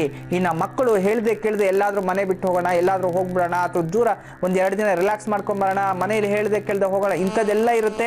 ಕೆಟ್ಟವ್ರ ಸವಾಸ ಅಂತ ಹೇಳ್ತಿದ್ದೆ, ಬೇಡ, ಒಳ್ಳೆ ಕೆಲಸ ಮಾಡಿ. ನೀವೇನೇ ಮಾಡ್ಲು ಮನೇಲಿ ಸಪೋರ್ಟ್ ತಗೊಂಡು ಮಾಡಿ, ಖಂಡಿತ ಒಳ್ಳೇದು. ಮನೇಲಿ ತಿಳಿಸಿ ಹೊರಡಿ ಎಲ್ಲಾದ್ರೂ ಹೋಗ್ಬೇಕಾದ್ರೆ. ಇದನ್ನ ವಿಶೇಷವಾಗಿ ಎಲ್ಲಾ ರೀತಿಯ ಶುಭಫಲಗಳು ನಿಮ್ದಾಗ್ಬೇಕು, ಒಳ್ಳೇದಾಗ್ಬೇಕಂದ್ರೆ ಸರಸ್ವತಿ ಅಷ್ಟೋತ್ರ, ಸರಸ್ವತಿಯ ಮಂತ್ರ ಜಪ, ಸರಸ್ವತಿಯನ್ನ ಪೂಜೆ ಮಾಡೋದ್ರಿಂದ ಎಲ್ಲಾ ರೀತಿಯ ಶುಭಫಲಗಳು ನಿಮ್ದೇ ಆಗುತ್ತೆ. ಕೆಲವರಿಗೆ ಶುಭ ಅಶುಭ ಇದ್ದಿದ್ದೆ, ನಾನ್ ಕೊಟ್ಟಿರೋ ಪರಿಹಾರಗಳು ಮಾಡ್ಕೊಂಡ್ಬಿಟ್ರೆ ಎಲ್ಲಾ ರೀತಿಯ ಶುಭಫಲಗಳು ನಿಮ್ದೇ ಆಗುತ್ತೆ. ಒಬ್ರು ಕಾಲರ್ ಇದ್ದಾರೆ ಲೈನ್ ಅಲ್ಲಿ, ಬನ್ನಿ ಮಾತಾಡ್ಸೋಣ. ಹಲೋ. ಹಲೋ, ನಮಸ್ತೆ. ನಮಸ್ತೆ ಮೇಡಮ್. ಹೇಳಿ, ನಿಮ್ಮ ಹೆಸರನ್ನ ತಿಳಿಸಿ. ನನ್ನ ಹೆಸರು ಶಾಂತ ಅಂತ. ಎಲ್ಲಿಂದ ಕಾಲ್ ಮಾಡ್ತಿರೋದು? ನಾನು ಹಾಸನ ಜಿಲ್ಲೆ ಚನ್ನರಾಯಪಟ್ಟಣದಿಂದ ಮಾಡ್ತಾ ಇರೋದು. ಯಾರ ಬಗ್ಗೆ ಕೇಳ್ಬೇಕಿತ್ತು ಶಾಂತ ಅವರೇ? ನಾನು ನನ್ನ ಮಗನ ಬಗ್ಗೆ ಹೇಮಂತ ಅಂತ, ಅವನ ಬಗ್ಗೆ ಕೇಳ್ಬೇಕಿತ್ತು. ಸರಿ, ಹೇಮಂತ್ ಜನ್ಮ ದಿನಾಂಕ ಹಾಗೂ ಇನ್ನಿತರ ಡೀಟೇಲ್ಸ್ ತಿಳಿಸಿ. 25/5/85. 25/5/85. ಸಮಯ ಹೇಳಿ. ಪುಷ್ಯ ನಕ್ಷತ್ರ, ಕಟಕ ರಾಶಿ. ಭಾನುವಾರ ಬೆಳಿಗ್ಗೆ 5:15 5:45 ಒಳಗಡೆ. 5:15 5:45 ಅಂತ ಹೇಳ್ತಾ ಇದ್ದೀರಾ. ಗುರುಜಿ ಅವರಿದ್ದಾರೆ, ಹೇಮಂತ್ ಕುರಿತಾಗಿ ನಿಮ್ಮ ಪ್ರಶ್ನೆ ಕೇಳಿ. ನಮಸ್ತೆ ಅಮ್ಮ. ನಮಸ್ತೆ ಗುರುಜಿ, ನಿಮ್ ಪ್ರೋಗ್ರಾಮ್ ನಾವ್ ಯಾವಾಗ್ಲೂ ನೋಡ್ತಾ ಇರ್ತೀವಿ ಗುರುಜಿ. ಮತ್ತೆ ಹಾಸನ್ ಬಂದಿದ್ದು ನಿಮ್ಮನ್ನ ಕಾಂಟ್ಯಾಕ್ಟ್ ಮಾಡ್ಬೇಕು ಅಂತ ಹೋದ್ವಾರ, ಆದ್ರೆ ತುಂಬಾ ರಶ್ ಇತ್ತು ಗುರುಜಿ. ನಿಮ್ ಮುಖ ನೋಡಕ್ಕೂ ನಮ್ಗೆ ಸಾಧ್ಯವಾಗ್ಲಿಲ್ಲ. ಅಯ್ಯೋ ತಾಯಿ, ಡೈರಿ ಟಿವಿಯಲ್ಲಿ ನೋಡಿದ್ರಲ್ಲ, ಹೋಗ್ಲಿ ಕ್ಷಮೆ ಇರ್ಲಿ. ಮಗ ಶನಿವಾರನ ಭಾನುವಾರನ ಹುಟ್ಟಿರೋದು? ಭಾನುವಾರ ಗುರುಜಿ. ಸರಿಮ್ಮ, ಏನ್ ಕೇಳ್ಬೇಕು ಮಗನ್ ಜಾತಕದಲ್ಲಿ? ಒಂದು ಜಾತಕದಲ್ಲಿ ಹೇಗಿದೆ ಅಂತ ನೋಡ್ಬೇಕು ಗುರುಜಿ. ನಮ್ಗೆ ಜಮೀನು ಏನು ಇಲ್ಲ ಗುರುಜಿ, ಆದ್ರೆ ಕಷ್ಟಪಟ್ಟು ಮಗನ ಓದಿಸೋಣ ಅಂತ ಡಿಪ್ಲೊಮಾ ಸೇರಿಸ್ದೆ. ಆದ್ರೆ ಅವನು ಡಿಪ್ಲೊಮಾ ಮಾಡ್ಕೊಳಕ್ ಆಗ್ಲಿಲ್ಲ ಗುರುಜಿ. ಆದ್ರೆ ITI ಮಾಡ್ಕೊಂಡ. ಸರಿ. ಕಂಪ್ಲೀಟ್ ಮಾಡ್ಕೊಂಡು ಇವಾಗ ಮೈಸೂರಿನಲ್ಲಿ ಒಂದು ಕಂಪ್ನಿನಲ್ಲಿ ವರ್ಕ್ ಮಾಡ್ತಾ ಇದ್ದಾನೆ ಗುರುಜಿ. ಮುಂದೆ ಅವನ ಭವಿಷ್ಯದ ಬಗ್ಗೆ ಹೇಗಿದೆ ಅಂತ ಕೇಳ್ಬೇಕಿತ್ತು ಗುರುಜಿ. ಚೆನ್ನಾಗಿದ್ಯಮ್ಮ, ಯಾಕಂದ್ರೆ ಇಲ್ಲಿ ಜಾತಕದಲ್ಲಿ ಸುಖ ಸ್ಥಾನ ತೋರಿಸ್ತಿದೆ. ನಿಮ್ ಮಗನ್ಗೆ 4ನೇ ಸ್ಥಾನ ಸುಖ ಸ್ಥಾನ ಧನಸ್ಥಾನನೂ ತೋರಿಸ್ತಿದೆ. ಮೇಯ್ನು ನಿಮ್ಗೆ ಯಾವ ಕಡೆನೂ ಸಪೋರ್ಟ್ ಇಲ್ಲ ತಾಯಿ, ಅದೇ ಮೇನ್. ಎಷ್ಟು ಜನ ಮಕ್ಕಳು ನಿಮ್ಗೆ? ಗುರುಜಿ ನನ್ಗೆ 3 ಜನ ಮಕ್ಳು, 2 ಹೆಣ್ಮಕ್ಳು, 1 ಮಗ. ಆದ್ರೆ ಸಪೋರ್ಟ್ ಮಾತ್ರ ಯಾರ ಕಡೆಯಿಂದನೂ ಇಲ್ಲ ಗುರುಜಿ ನನಗೆ. ಯಾಕೆಂದ್ರೆ ಜಾತಕದಲ್ಲಿ ಇದೆ, ಈ ಕಡೆ ಅತ್ತೆ ಮಾವನ ಕಡೆಯಿಂದ ಸಪೋರ್ಟ್ ಇಲ್ಲ, ಈ ಕಡೆ ತಂದೆ ತಾಯಿ ಕಡೆಯಿಂದನೂ ಸಪೋರ್ಟ್ ಇಲ್ಲ. ನಿಮ್ ಕುಟುಂಬದಲ್ಲಿ ಮಕ್ಕಳು ದುಡಿಬೇಕು, ಬೆಳಿಬೇಕು, ಅವರೇ ನಿಮ್ಗೆ ಆಸ್ತಿ. ಏನ್ ತೊಂದ್ರೆ ಇಲ್ಲ, ಅವರು ಕಷ್ಟಪಟ್ಟು ಬೆಳೆದಿದ್ದಾರೆ ಬಿಡಿ. ಪಾಪ ಅವರು ಕಷ್ಟಪಟ್ಟಿದ್ದಾರೆ ಸಣ್ಣ ವಯಸ್ಸಿಂದಾನೆ. ಎಲ್ಲಾ ರೀತಿ ಅವಮಾನನೂ ಆಯ್ತು ನೋಡಿ. ನಿಮ್ ಬಂಧು ಮಿತ್ರರು ಯಾರು ಇಲ್ಲ ನಿಮ್ಗೆ. ಎಲ್ಲರೂ ನಿಮ್ ಹತ್ರ ಬರ್ತಾರೆ ಹೊರತಾಗಿ ನಾವ್ ಇದೀವಿ ಕಷ್ಟಕ್ಕೆ ಅಂತ ಹೇಳ್ಕೊಳ್ಳೋರು ಒಬ್ರು ಇಲ್ಲ ತಾಯಿ. ಅವ್ರಿದ್ದು ಪ್ರಯೋಜನ ಇಲ್ಲ. ಅವ್ರ ಮೇಲೆ ಡಿಪೆಂಡ್ ಆಗ್ಬೇಡಿ ಲೈಫ್ ಲಾಂಗು. ನಿನ್ ಮಗಂದು ಜನ್ಮ ಕುಜ ದೋಷ ಇದೆ. ಲಗ್ನದಲ್ಲಿ ಕುಜ ಇರ್ತಕ್ಕಂಥದ್ದು ಕಾಣಿಸ್ತಿದೆ ಜಾತಕದಲ್ಲಿ. ಈ ಜನ್ಮ ಕುಜ ದೋಷವನ್ನ ನಿವಾರಣೆ ಮಾಡಿಸುತ್ತಾಯಿ. ಮುಂದಿನ ಜೀವನ ತುಂಬಾ ಚೆನ್ನಾಗಿರುತ್ತೆ, ಏನ್ ಚಿಂತೆ ಮಾಡಬೇಡಿ. ನಿಮ್ಮ ಜೀವನ, ನಿಮ್ಮ ಮಗ, ಎಲ್ಲರೂ ಕುಟುಂಬ ಸಮೇತವಾಗ ನೆಮ್ಮದಿಯಾಗಿರ್ತೀರಿ. ಆದ್ರೆ ನಿಮ್ ಜಾತಕಕ್ಕೆ ಇಷ್ಟ ಆಗ್ಲಿಕ್ಕೆ ಕಾರಣ ಏನೋ ಕುಲದೈವ ಶಾಪ. ಅದಕ್ಕೆ ಈ ರೀತಿ ಆಗ್ತಿರೋದು. ನಿಮ್ಮ ಮನೆ ದೇವರಿಗೆ ಪ್ರತಿ ಮಂಗಳವಾರ ನಿಯರೆಸ್ಟ್ ಯಾವುದಾದ್ರೂ ದೇವಸ್ಥಾನ ಇದ್ರೆ ನಿಮ್ಮ ಮನೆಗೆ ದೇವ್ರಿಗೆ ಸಂಬಂಧಪಟ್ಟಿರುವಂಥ ದೇವತೆಗಳು ಮಂಗಳವಾರ ಹೋಗಿ ತುಪ್ಪದ ದೀಪವನ್ನು ಹಚ್ಬಿಟ್ಟು ಬಾ ದೇವಸ್ಥಾನದಲ್ಲಿ. ಒಂದು 16 ವಾರ ಮಾಡ್ಕೊಳ್ಳಿ. ಮತ್ತೆ ಪ್ರತಿ ಶನಿವಾರ ಮನೆ ಹತ್ರ ಯಾವುದಾದ್ರೂ ಒಂದು ಗೋಮಾತೆಯನ್ನು ಕರೆಸಿ ಅಥವಾ ನೀವೇ ಹಸು ಹತ್ರ ಹೋಗಿ ಅದಕ್ಕೊಂದು ಬಾಳೆಹಣ್ಣು ತಿನ್ನಿಸಿ ಗೋ ಪೂಜೆ ಮಾಡ್ಕೊಂಬಂದೆ ಒಂದು 21 ವಾರ. ಇವೆರಡರಿಂದ ಕುಲದೈವ ಶಾಪ ಹೋಗುತ್ತೆ. ಜೀವನದಲ್ಲಿ ಕುಟುಂಬದಿಂದ ನೆಮ್ಮದಿಯಾಗಿ ಎಲ್ಲರೂ ಸಂತೋಷವಾಗಿರ್ತೀರ ತಾಯಿ. ಒಳ್ಳೇದಾಗ್ಲಿಮ್ಮ. ನಮಸ್ತೆ. ವೀಕ್ಷಕರೇ, ಈಗ ಪತ್ರಗಳತ್ತ ಗಮನ ಹರಿಸೋ ಸಮಯ ಆಗಿದೆ. ಸುಜಾತ ಅವರು ಪತ್ರವನ್ನ ಬರೆದಿದ್ದಾರೆ. ಅವರ ಸಮಸ್ಯೆ ಏನು ನೋಡೋಣ. ಗುರುಜಿ, ಸುಜಾತ ಅವರು ಹೇಳ್ತಾ ಇದ್ದಾರೆ, ಜನ್ಮ ದಿನಾಂಕ ಯಾವುದೇ ರೀತಿಯಾದಂತಹ ಒಂದು ಮಾಹಿತಿ ಗೊತ್ತಿಲ್ಲ, ಆದ್ರೆ ಮದುವೆ ಆದಂತಹ ದಿನಾಂಕ ತಿಳಿಸಿದ್ದಾರೆ 9/5/93 ಇಸವಿ ಅಂತ. ಮದುವೆ ಆದ 20 ವರ್ಷದಲ್ಲಿ ಯಾವುದೇ ರೀತಿಯಾದಂತಹ ಸುಖವನ್ನ ನಾನು ಈವರೆಗೂ ಕಂಡಿಲ್ಲ ಅಂತ ಹೇಳ್ತಿದ್ದಾರೆ. ಗಂಡ ಕೂಡ ಬೇರೆಯವರ ಮಾತನ್ನ ಕೇಳಿ ಮನೆಯಿಂದ ಈಗ ಆಚೆ ಹಾಕಿದ್ದಾರೆ. ಸಂತಾನವೂ ಕೂಡ ನನಗೆ ಅವರಿಂದ ಲಭಿಸಲ್ಲ ಅಂತ ಪರೀಕ್ಷೆಯಲ್ಲಿ ಗೊತ್ತಾಗಿದೆ. ಆದ್ರೂ 20 ವರ್ಷ ಸಾಕಷ್ಟು ಎಲ್ಲವನ್ನ ಸಹಿಸಿಕೊಂಡು ಜೊತೆಗೆ ನಾನು ಇದ್ದು ಸಪೋರ್ಟ್ ಮಾಡಿದ್ದೀನಿ. ಇವೆಲ್ಲವನ್ನ ಮರೆತು ನನ್ನ ತಂದೆ ತೀರಿಕೊಂಡ ಆ ಕ್ಷಣದಿಂದ ನನ್ನನ್ನು ಆ ಮನೆಯಿಂದ ಹೊರಗೆ ಹಾಕಿದ್ದಾರೆ. ಏನ್ ಮಾಡೋದು? ಆರೋಗ್ಯದಲ್ಲಿ ಕೂಡ ತುಂಬಾ ಸಮಸ್ಯೆ ಇದೆ, ಆರ್ಥಿಕವಾಗಿಯೂ ಕೂಡ ನಾನು ನೊಂದಿದ್ದೀನಿ. ಸಮಸ್ಯೆಗೆ ಪರಿಹಾರವನ್ನ ಸೂಚಿಸಿ ಅಂತ ಕೇಳಿದ್ದಾರೆ. ಜೈ ಮಹಾಕಾಳಿ. ಕುಲಹೀನರು ಅಂತ ಹೇಳ್ತೀವಿ ಇಂಥವ್ರಿಗೆ. ಎಷ್ಟೋ ಜನ ಹೆಣ್ಮಕ್ಳೀಗ ಬೇಡ ಅಂತ ಬಿಟ್ಟೋಗೋರು ಇದ್ದಾರೆ. ನೀನ್ ಬೇಕು ಅನ್ಕೊಂಡ್ರು ಅವನು ಹತ್ರ ಬರ್ತಿಲ್ಲ, ನಿನ್ನನ್ನು ದೂರ ಮಾಡಿದ್ದಾನೆ ಅಂತ. ನಿಜವಾಗ್ಲೂ ಅವ್ನು ಮೂರ್ಖತನೇನೆ ತಾಯಿ. ಇದ್ರಲ್ಲಿ ನೀನ್ ದೇವತೆ ಅಂತವಳು. ನಿಂಗೆ ಒಳ್ಳೇದಾಗ್ಲಿ ಅಮ್ಮ, ನೀನ್ ಚಿಂತೆ ಮಾಡಬೇಡ. ಭಗವಂತ ನಾನು ಬುದ್ಧಿ ಕೊಡ್ತಾನೆ. ನಾನೀಗ ಒಂದು ಪರಿಹಾರ ಹೇಳ್ತೀನಿ, ಅದು ಮಾಡ್ಕೋ. ಒಂದು 108 ದಿನಗಳ ಕಾಲ ಡೈಲಿ ಕಾಲಭೈರವ ಅಷ್ಟಕ ಅಂತ ಒಂದು ಬರುತ್ತೆ, ಅಥವಾ ನರಸಿಂಹಸ್ವಾಮಿ ಅಷ್ಟಕ ಅಂತ ಒಂದು ಬರುತ್ತೆ. ಈ ನರಸಿಂಹಸ್ವಾಮಿ ಅಷ್ಟಕ ಏನ್ ಮಾಡ್ಬೇಕು ಗೊತ್ತಾ? ಮನೆಯಲ್ಲಿ ಬೆಲ್ಲದ ಮೇಲೆ ತುಪ್ಪದ ದೀಪ ಹಚ್ಬಿಡು. ಬೆಲ್ಲದ ಮೇಲೆ ಒಂದು ತುಪ್ಪದಲ್ಲಿ ಡಿಪ್ ಮಾಡೋದ್ರ ಮೇಲೆ ಇಟ್ಬಿಟ್ಟು ಅದ್ರ ಮುಂದೆ ಕೂತ್ಕೊಂಡು ನರಸಿಂಹಸ್ವಾಮಿ ಅಷ್ಟಕ ಹೇಳ್ಕೊ. ದಿನಕ್ಕೆ 9 ಸಲ ನರಸಿಂಹಸ್ವಾಮಿ ಅಷ್ಟಕ 108 ದಿನ ಓದ್ಕೊಂಬಿಡು. ಆ ಡೈಲಿ ಹಚ್ಚಿಟ್ಟಿರ್ತಿರಲ್ಲ ಬೆಲ್ಲ, ಅದನ್ನ ಹಸುಗೆ ಎತ್ಕೊಂಡೋಗಿ ತಿನ್ನಿಸ್ಬಿಡು. ಸ್ವಲ್ಪ ಬಾಳೆಹಣ್ಣು ಅಕ್ಕಿ ಸೇರಿಸಿ ಡೈಲಿ ಪ್ರತಿನಿತ್ಯ. ಇಷ್ಟನ್ನೊಂದು 108 ದಿನ ನೀನು ಮಾಡ್ಕೊಂಬಿಡು. ಜೀವನದಲ್ಲಿ ನಿನ್ನ ಶತ್ರುಗಳು ಯಾರಿದ್ದಾರೆ ಎಲ್ಲ ಹೋಗ್ಬಿಟ್ಟು ಕೊನೆಗೆ ನಿನ್ನ ಗಂಡನೇ ಬಂದು ನಿನ್ನ ಪಾದ ಹಿಡಿಬೇಕು. ಇಂಥ ಪರಿಸ್ಥಿತಿ ಬಂದ್ಬಿಡುತ್ತೆ. ನಾನು ಹೇಳಿದ್ದನ್ನು ಮಾಡು, ಜೀವನದಲ್ಲಿ ಸಂತೋಷ ನೆಮ್ಮದಿಯಿಂದ ಇರ್ತೀಯ ತಾಯಿ. ಒಳ್ಳೇದಾಗ್ಲಿ ಅಮ್ಮ. ನಮಸ್ತೆ. ಈಗ ಗುರೂಜಿ ಅವರು ವಿಶೇಷವಾದಂತಹ ಕಾರ್ಕೋಟಕ ಕಾಳಸರ್ಪ ಯೋಗದ ಬಗ್ಗೆ ಒಂದಿಷ್ಟು ಮಾಹಿತಿಯನ್ನ ತಿಳಿಸ್ಕೊಡ್ಲಿದ್ದಾರೆ. ಗುರುಜಿ, ಕಾರ್ಕೋಟಕ ಕಾಳ ಸರ್ಪ ಯೋಗ ದೋಷ ಏನಿದು? ಈ ಕಾರ್ಕೋಟಕ ಕಾಳಸರ್ಪ ಯೋಗ ಎಲ್ಲಿ? ಲಗ್ನದಿಂದ ಅಥವಾ ನಿಮ್ಮ ರಾಶಿಯಿಂದ 8ನೇ ಮನೆಯಲ್ಲಿ ರಾಹು ಇದ್ದಾಗ ಕಾರ್ಕೋಟಕ ಕಾಳಸರ್ಪ ಯೋಗಗಳು ಉಂಟಾಗುತ್ತೆ. ಅದರ ವಿಶೇಷತೆ ಏನು, ಯಾವ್ಯಾವ ರೀತಿ ಪ್ರಭಾವ ಕೊಡುತ್ತೆ ಅನ್ನೋಕ್ಕಿಂತ ಮುಂಚಿತವಾಗಿ ಒಂದು ಸಣ್ಣ ಕಥೆಯನ್ನು ಹೇಳಕ್ಕೆ ಇಷ್ಟಪಡ್ತೀನಿ ಇವತ್ತು. ಏನು? ಗರುಡ ಮತ್ತೆ ಸರ್ಪಗಳ ಸಂಬಂಧ ಏನು? ಗರುಡನಿಗೂ ಸರ್ಪಕ್ಕೂ ಏನು ಸಂಬಂಧ? ಇಲ್ಲಿ ಒಂದು ರಹಸ್ಯವಾಗಿ ಅಡಗಿರತಕ್ಕಂಥ ಒಂದು ವಿಚಾರವನ್ನು ತಿಳಿಸ್ತೇನೆ. ಕಶ್ಯಪ ಮಹರ್ಷಿಯ ಇಬ್ಬರು ಹೆಂಡತಿಯರು, ಕುದ್ರು ಮತ್ತೆ ವಿನುತೆ. ಕುದ್ರು ಮತ್ತೆ ವಿನುತ ಅವರಿಬ್ರು ಯಾರ ಮಕ್ಕಳು? ದಕ್ಷ ಬ್ರಹ್ಮ, ದಕ್ಷ ಪ್ರಜಾಪತಿ. ದಕ್ಷ ಬ್ರಹ್ಮ ಗೊತ್ತಲ್ವಾ? ನಕ್ಷತ್ರಗಳಿಗೆ, ಬ್ರಹ್ಮಾಂಡಕ್ಕೆ, ಇದಕ್ಕೆಲ್ಲ. ಅವನ ಮಕ್ಕಳಲ್ಲಿ ಯಾರು ಸ್ವಂತ ಮಕ್ಕಳು? ಅದರಲ್ಲಿ ಯಾರು? ಪಾರ್ವತಿ ದೇವಿ ಜೊತೆಯಲ್ಲಿ ಇವರಿಬ್ಬರು ಕಾಶ್ಯಪ ಮಹರ್ಷಿಗಳು ಮದುವೆ ಆಗ್ತಾರೆ. ತುಂಬಾ ಸುದ್ರೂಪಿವಂತರವರು, ತುಂಬಾ ಚೆನ್ನಾಗಿರ್ತಾರೆ. ಕಾಶ್ಯಪ ಮಹರ್ಷಿ ಅವರನ್ನ ಪರಿಪಾಲನೆ ಮಾಡ್ತಾ ಆರಾಮಾಗಿ ಆಶ್ರಮದಲ್ಲಿ ಯೋಚನೆ ಮಾಡಿಕೊಂಡು ಸುಖ ದಾಂಪತ್ಯದಲ್ಲಿ ನೆಮ್ಮದಿಯಾಗಿದ್ದು ಬಿಡ್ತಾನೆ. ಒಂದಿನ ಅವನು ಯೋಚನೆ ಮಾಡ್ತಾನೆ, ನಾನು ಯಾಕೋ ನನ್ನ ಶಕ್ತಿ ಕುಗ್ತಿದೆಯಲ್ಲ, ದೈವಿ ಶಕ್ತಿ ಅಂತ ಹೇಳಿ ಯೋಚನೆ ಮಾಡಿ ನಾನಿನ್ನ ಜಪಕ್ಕೆ ಕೂತ್ಕೊಂಡ್ಬಿಡ್ಬೇಕು, ತಪಸ್ಸಕ್ಕೆ ಕೂತ್ಕೊಂಡ್ಬಿಡ್ಬೇಕು ಅಂಥೇಳಿ ಹೋಗ್ತಾನೆ. ಕೆಲವ್ರು ಹೇಳ್ತಾರೆ, ದೇವಿಷ್ಠ ಗುರೂಜಿ ಯಾಕೋ ಕುಟುಂಬ ಸಂಸಾರ ಎಲ್ಲ ಬಿಟ್ಟು ಅವಾಗವಾಗ 6 ತಿಂಗಳು 3 ತಿಂಗಳು ಎಲ್ಲ ಹೊರಟೋಗ್ತಾರೆ ಅಂತ. ಏನಕ್ಕೆ ಹೋಗ್ತೀವಿ ಅಂದರೆ ನಮಗಿದೆ ನೋಡಿ, ನಾವು ಯಾವಾಗಲೂ ಜಪ ತಪ ಭಗವಂತನ ಧ್ಯಾನ ಇಷ್ಟು ದಿನಗಳು ಅಂತ ಅದಕ್ಕೆ ಮೀಸಲಿಟ್ಟಾಗ ಪ್ರತಿದಿನ ನಾವು ಮಾಡ್ತಾ ಇದ್ದಾಗ ನಮ್ಮಲ್ಲಿ ಆ ದೈವಿ ಶಕ್ತಿ ಜಾಸ್ತಿ ತುಂಬ್ತಾ ಇರುತ್ತೆ. ನಾವು ಹಂಚ್ತಾ ಇರ್ತೀವಿ. ಈ ರೀತಿ ನಮ್ಮಲ್ಲಿ ಖಾಲಿ ಆಗ್ಬಿಡುತ್ತೆ. ರೀಚಾರ್ಜ್, ಮೊಬೈಲ್ಗೆ ರೀಚಾರ್ಜ್ ಮಾಡ್ಕೊಳ್ತೀವಲ್ಲ, ಪವರ್ ಹೆಂಗೆ ಕಟ್ ಆಗುತ್ತೋ ಅದೇ ರೀತಿ ಅವಾಗವಾಗ ನಾವು ಆ ರೀತಿ ಮಾಡ್ತಿದ್ರೆ ನಮ್ಮಲ್ಲಿ ಚೈತನ್ಯ ಶಕ್ತಿ ಇರೋದು. ಇಲ್ಲಾಂದ್ರೆ ನಾವು ಸಾಮಾನ್ಯ ಮನುಷ್ಯರ ಥರ ಆಗ್ಬಿಡ್ತೀವಿ. ಆ ಯೋಚನೆ ಆ ಕಶ್ಯಪನಿಗೆ ಬರುತ್ತೆ. ಆ ಕಶ್ಯಪ ಮಹರ್ಷಿ ಏನು ಮಾಡ್ತಾನೆ ನೋಡಿ, ನಾನು ಈ ರೀತಿ ಸಂಸಾರದಲ್ಲೇ ಮಗ್ನಾಗಿದ್ಬಿಟ್ಟಿದ್ದೀನಿ, ನನ್ನ ಶಕ್ತಿ ಕುಗ್ತಿದೆಯಲ್ಲ, ಏನು ಮಾಡೋದು ಅಂಥೇಳಿ ಯೋಚನೆ ಮಾಡಿ ಪತ್ನಿಯರಿಬ್ಬರನ್ನ ಕರೀತಾನೆ. ನೋಡಮ್ಮ, ನಾನು ಈ ರೀತಿ ಒಂದು ಕತ್ತಲಿಗೆ ಅಭಯಾರಣ್ಯವನ್ನು ನಾನು ತಲುಪಿ ಗಾಢವಾಗಿ ನಾನು ಕೆಲವೊಂದು ವರ್ಷಗಳು ತಪಸ್ಸನ್ನು ನಾನು ಮಾಡ್ಕೊಂಬರ್ಬೇಕು, ದಯವಿಟ್ಟು ನನ್ನ ನೀವು ಕಳಿಸ್ಕೊಡ್ಬೇಕು ಅಂತ ಹೇಳಿದ ತಕ್ಷಣ, ಆಗ ವಿನಮ್ರತೆಯಿಂದ ಕೇಳಿದ ತಕ್ಷಣ ಅದಕ್ಕೆ ಅವ್ರೇನೂ ಯೋಚನೆ ಮಾಡಲ್ಲ. ಅವರು ತನ್ನ ಸುಖ, ಅಷ್ಟು ದಿನ ಸುಖ ಇದರಲ್ಲಿ ಮುಳುಗೋಗಿರ್ತಾರೆ ಸಾಂಸಾರಿಕ ಸುಖದಲ್ಲಿ. ಆಗ ಅವ್ರು ಏನು ಯೋಚನೆ ಮಾಡ್ದೆ, ಇಬ್ರು ಆಯ್ತು ಸ್ವಾಮಿ ಹೋಗಿ ಬನ್ನಿ ಅಂತ ಹೇಳ್ಬಿಡ್ತಾರೆ. ಆಗ ಇವನು ಸೂಕ್ಷ್ಮ ದೃಷ್ಟಿಯಿಂದ ನೋಡ್ತಾನೆ. ಅವ್ರ ಮನಸ್ಸಲ್ಲಿ ಕಷ್ಟ ಇದ್ರೂ ಸಹ ಬೇಡ ಕಳಿಸೋದು, ಯಾರು ತಾನೇ ಗಂಡನ ಬಿಟ್ಕೊಡ್ತಾರೆ ಅಷ್ಟು ದಿನ ಒಂದಿನಾನು ಜೊತೆ ಇಲ್ಲದೆ ಇರತಕ್ಕಂಥವ್ರು ಬಿಟ್ಟು ಹೋಗ್ತಾರೆ ದಿಢೀರ್ ಅಂತಂತಂದ್ರೆ ಏನಪ್ಪ ಮಾಡೋದು ಅಂಥೇಳಿ ಇದಾಗಿ ಈ ಮನುಷ್ಯನಿಗೆ ಗೊತ್ತಾಗ್ಬಿಡುತ್ತೆ, ಇವ್ರು ನೊಂದುಕೊಂಡಿದ್ದಾರೆ ಒಳಗಡೆ. ಮೇಲೆ ಈ ರೀತಿ ಹೇಳ್ತಿದಾರಲ್ಲ, ನಾನು ಹೋಗಕ್ಕೆ ಮುಂಚೆ ಇವ್ರಿಗೆ ಏನಾದರೂ ಮನಸ್ಸು ಸಂತೋಷ ಪಡಿಸೋಂಥದ್ದು ಏನಾದರೂ ಮಾಡಿಬಿಟ್ಟು ಹೋಗ್ಬೇಕು ಅಂತೇಳಿ ನೋಡಿ, ಒಳಗಡೆ ಎಷ್ಟೋ ಒಂದು ಕಷ್ಟಗಳನ್ನು ಇಟ್ಕೊಂಡಿದ್ದೀರಿ ನೀವು, ನಾನು ಕಳಿಸ್ಬಾರ್ದು ಅಂತ ನನಗೆ ಗೊತ್ತಾಗ್ತಿದೆ ಅದು.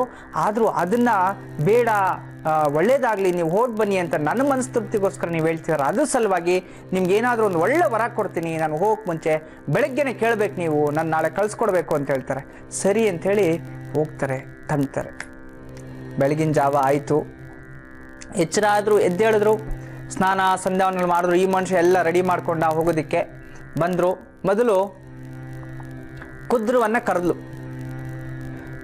ಕರೆದು ಭಾರ್ಯಮಣಿ ಪ್ರೀತಿಯಿಂದ ನಿನ್ಗೇನು ವರ ಬೇಕು ಕೇಳಮ್ಮ ಅಂತ ಕೇಳಿದ ತಕ್ಷಣ, ಸ್ವಾಮಿ ನನಗೆ ಅತ್ಯಂತ ಬಲಶಾಲಿಯುತವಾಗಿರತಕ್ಕಂಥ 1000 ಜನ ಸರ್ಪ ಮಕ್ಕಳಾಗಿ ಹುಟ್ಟಬೇಕು ಅಂತ ಕೇಳ್ಬಿಡ್ತಾರೆ.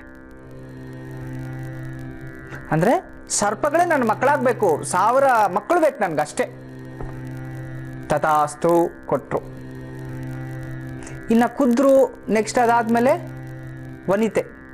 ಈ ವನಿತೆ ಏನು ಮಾಡಿದ್ಲು, ಮತ್ತೆ ಬಂದ್ರಲ್ಲಿ ಕರೆದು ನಿನಗೇನು ಬೇಕು. ಆಗ ಅವಳೇನೋ 1000 ಜನ ಮಕ್ಕಳು ಕೊಟ್ಟರು, ನಾನು ಏನು ಪಡೋದು ಅಂತ ಕೇಳಿಕೊಂಡು, ನನಗೆ 2 ಮಕ್ಕಳು ಸಾಕು, ಆದರೆ ಬಲಿಷ್ಠವಾಗಿ ಬುದ್ಧಿವಂತರಾಗಿ ಜಾಣ್ಮೆಯಿಂದ ಎಲ್ಲದರಲ್ಲೂ ತುಂಬ ಚೆನ್ನಾಗಿರಬೇಕು, ಉತ್ತಮವಾದ ಅವ್ರಿಗಿಂತ ಬಲಶಾಲಿಯಾಗಿರ್ಬೇಕಂದ್ರೆ ದೊಡ್ಡ ಹೆಂಡತಿ ಅಲ್ವಾ ವಿನೋತೆ, ಅವ್ರಿಗಿಂತ ಶಕ್ತಿಶಾಲಿತನಾಗಿರಬೇಕು ಅಂಥೇಳಿ ಪ್ರಾರ್ಥನೆ ಮಾಡಿದಾಗ ತಥಾಸ್ತು ಅಂತ ಹೇಳ್ತಾಳೆ. ಆಗ ಅವರಿಬ್ಬರಿಗೂ ಹೇಳ್ತಾರೆ, ನಿಮ್ಮ ಹೊಟ್ಟೆಯಲ್ಲಿ ಉದರ, ನಿಮ್ಮ ಗರ್ಭದಲ್ಲಿ ಅಂಡಾಶಯ, ಅಂಡ ಅಂತಂದ್ರೆ ಏನು, ಮೊಟ್ಟೆ ರೂಪದಲ್ಲಿ ಜನನವಾಗುತ್ತೆ. ಆ ಮೊಟ್ಟೆಗಳನ್ನ ನೀವು ಇಟ್ಕೊಂಡು ಪ್ರಕೃತಿಯ ಶಾಖವನ್ನು ಕೊಡ್ತಾ ಪ್ರತಿದಿನ ಇಟ್ಕೊಂಡು ಅದನ್ನ ಶಾಖವನ್ನು ಕೊಡ್ತಾ ಬನ್ನಿ. ಅಂತಂದ್ರೆ ಅಲ್ಲಿ ಇಟ್ಕೊಳ್ಳಿ, ಜಾಗೃತಿಯಿಂದ ಕಾಪಾಡ್ಕೊಳ್ಳಿ. ತಾನಾಗ್ ತಾನು ಹೊರಗೆ ಬಂದಾಗ ಅವು ಮಕ್ಕಳಾಗಿ ನಿಮ್ಗೆ ನೀವೇನ್ ಅನ್ಕೊಂಡಿರೋ ಆ ರೀತಿ ಬರ್ತಾರೆ. ಆದ್ರೆ ನಿಮ್ಗೆ ಅಂಡಗಳಾಗಿ ಹುಟ್ಟುವಂಥದ್ದು ಅಂತ ಹೇಳ್ತಾರೆ. ಅಂದ್ರೆ ಮೊಟ್ಟೆಗಳಾಗಿ ಜನನ ಆಗುತ್ತೆ ಅಂತ. ನೋಡಿ, ಮನುಷ್ಯನ ಹೊಟ್ಟೆಯಲ್ಲಿ ಮೊಟ್ಟೆ ಹುಟ್ಟೋದು ಎಲ್ಲಾದ್ರೂ ಕೇಳಿದ್ರೆ ಸಾಧ್ಯವೇ ಇಲ್ಲ. ಆದ್ರೆ ಆ ಕುದ್ರು ಮತ್ತು ವಿಶೇಷವಾಗಿ ಆ ವನಿತೆಯರ ಹೊಟ್ಟೆಯಲ್ಲಿ ಅಂಡವು ಜನನವಾಯ್ತು. ಆ ಅಂಡಗಳನ್ನ ಇಟ್ಕೊಂಡು ಪೂಜೆ ಮಾಡ್ಕೊಂಡಿರ್ತಾರೆ. ಇವರು ಹೋದ್ರು, ಜಪ ತಪಕ್ಕೆ ಹೋದ್ರು. ಹೋಗಕ್ ಮುಂಚೆ ಈ ಮನುಷ್ಯ ಹೇಳ್ತಾನೆ, ನಾನು ಒಬ್ಬ ಋಷಿಯೇ, ನಾನು ಇದನ್ನ ಸಾಂಸಾರಿಕ ಸುಖದಲ್ಲಿದ್ದೆ, ಆದರೆ ನಾನು ಯಾವಾಗಲೂ ಇದೇ ಸುಖದಲ್ಲಿ ಇದ್ಬಿಟ್ಟೆ ಅಂತಂದಾಗ ನನ್ನ ದೇಹದಲ್ಲಿ ಶಿವಶಕ್ತಿ ಅಂದರೆ ಆ ಒಂದು ಶಕ್ತಿ, ದೈವಿಕ ಶಕ್ತಿ ಅನ್ನೋದು ಕುಗ್ಗೋಗಿ ನಾನು ಸಾಮಾನ್ಯ ವ್ಯಕ್ತಿ ಆಗ್ಬಿಡ್ಬೇಕಾಗತ್ತೆ. ನಾನು ಲೋಕಗಳನ್ನು ಪ್ರವೇಶ ಮಾಡ್ಲಿಕ್ಕಾಗೋದಿಲ್ಲ, ಎಲ್ಲ ಲೋಕಗಳಲ್ಲೂ ಓಡಾಡೋಕ್ಕಾಗಲ್ಲ, ದೇವತೆಗಳ ಹತ್ರ ನಾನು ಮೊರೆ ಹೋಗ್ಲಿಕ್ಕೆ ಸಾಧ್ಯನೇ ಇಲ್ಲ.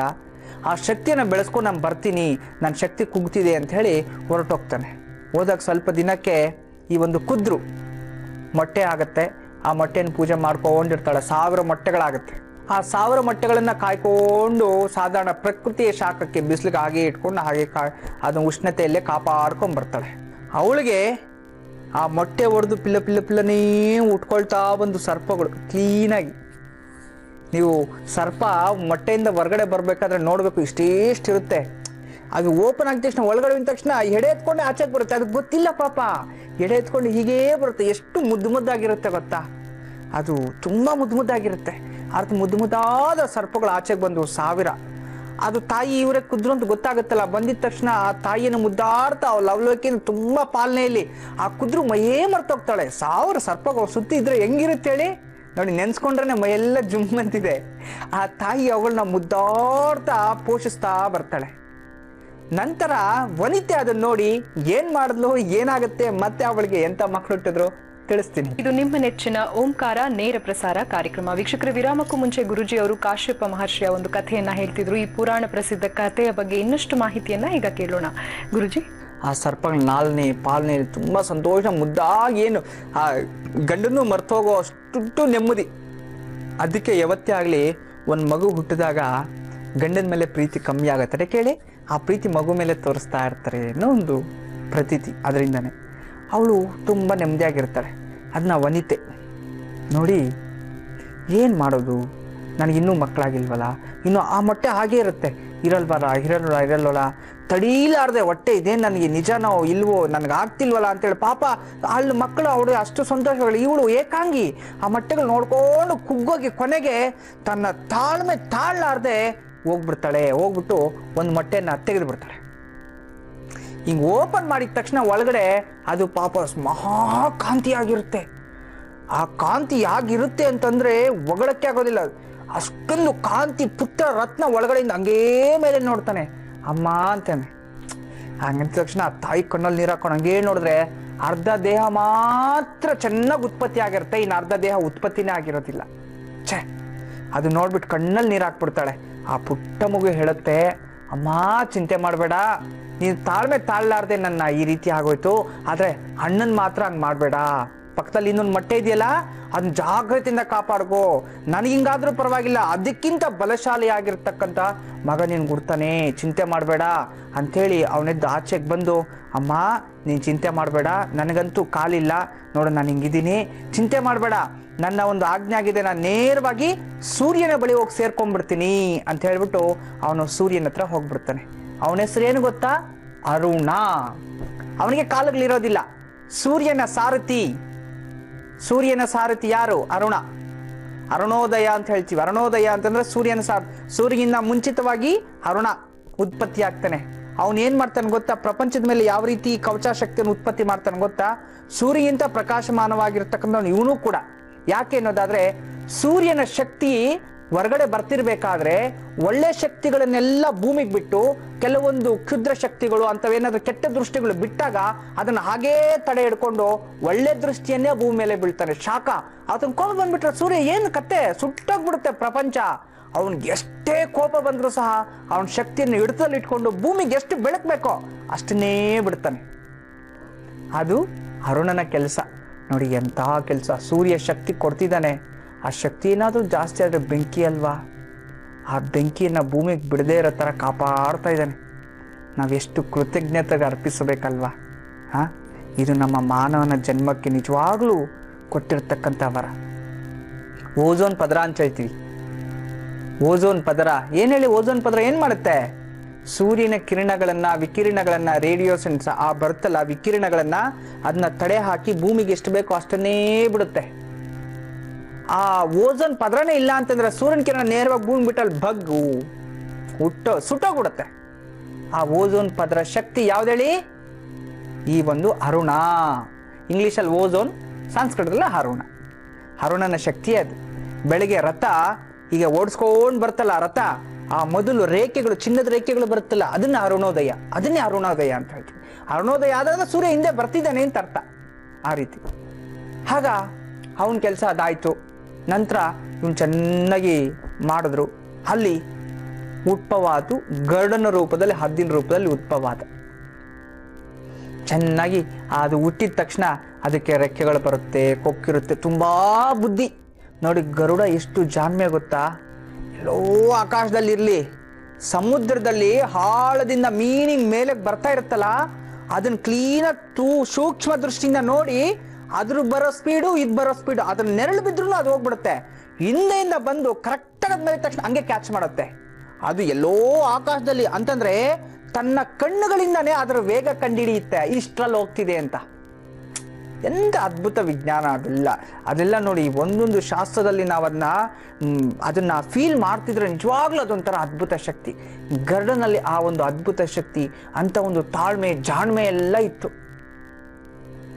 ಆ ಒಂದು ಗರುಡ ಆರಾಮಾಗಿ ತಾಯಿ ಜೊತೆ ಇರ್ತಾನೆ.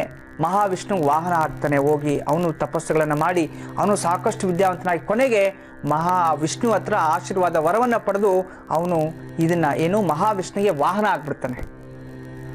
ಮುಂದೆ ನಂತರ ಆ ವಾಹನ ಗರುಡ, ಈಗ ಇವರಿಬ್ರು ಅಣ್ಣ ತಮ್ಮಂದ್ರಾದ್ರು, ಆದ್ರೆ ಸರ್ಪವನ್ನು ನೋಡಿದ ತಕ್ಷಣ ಗರುಡ ಹಿಂಗ್ ಕಚ್ಕೊಂಡು ಎತ್ಕೊಂಡು ಹೋಗ್ಬಿಡುತ್ತಲ್ಲ. ಯಾಕೆ? ಗರುಡ ಸರ್ಪಕ್ಕೂ ಏನ್ ದ್ವೇಷ ಇದೆಯಾ? ವಂಶದ ಕಲಹನ ಏನು?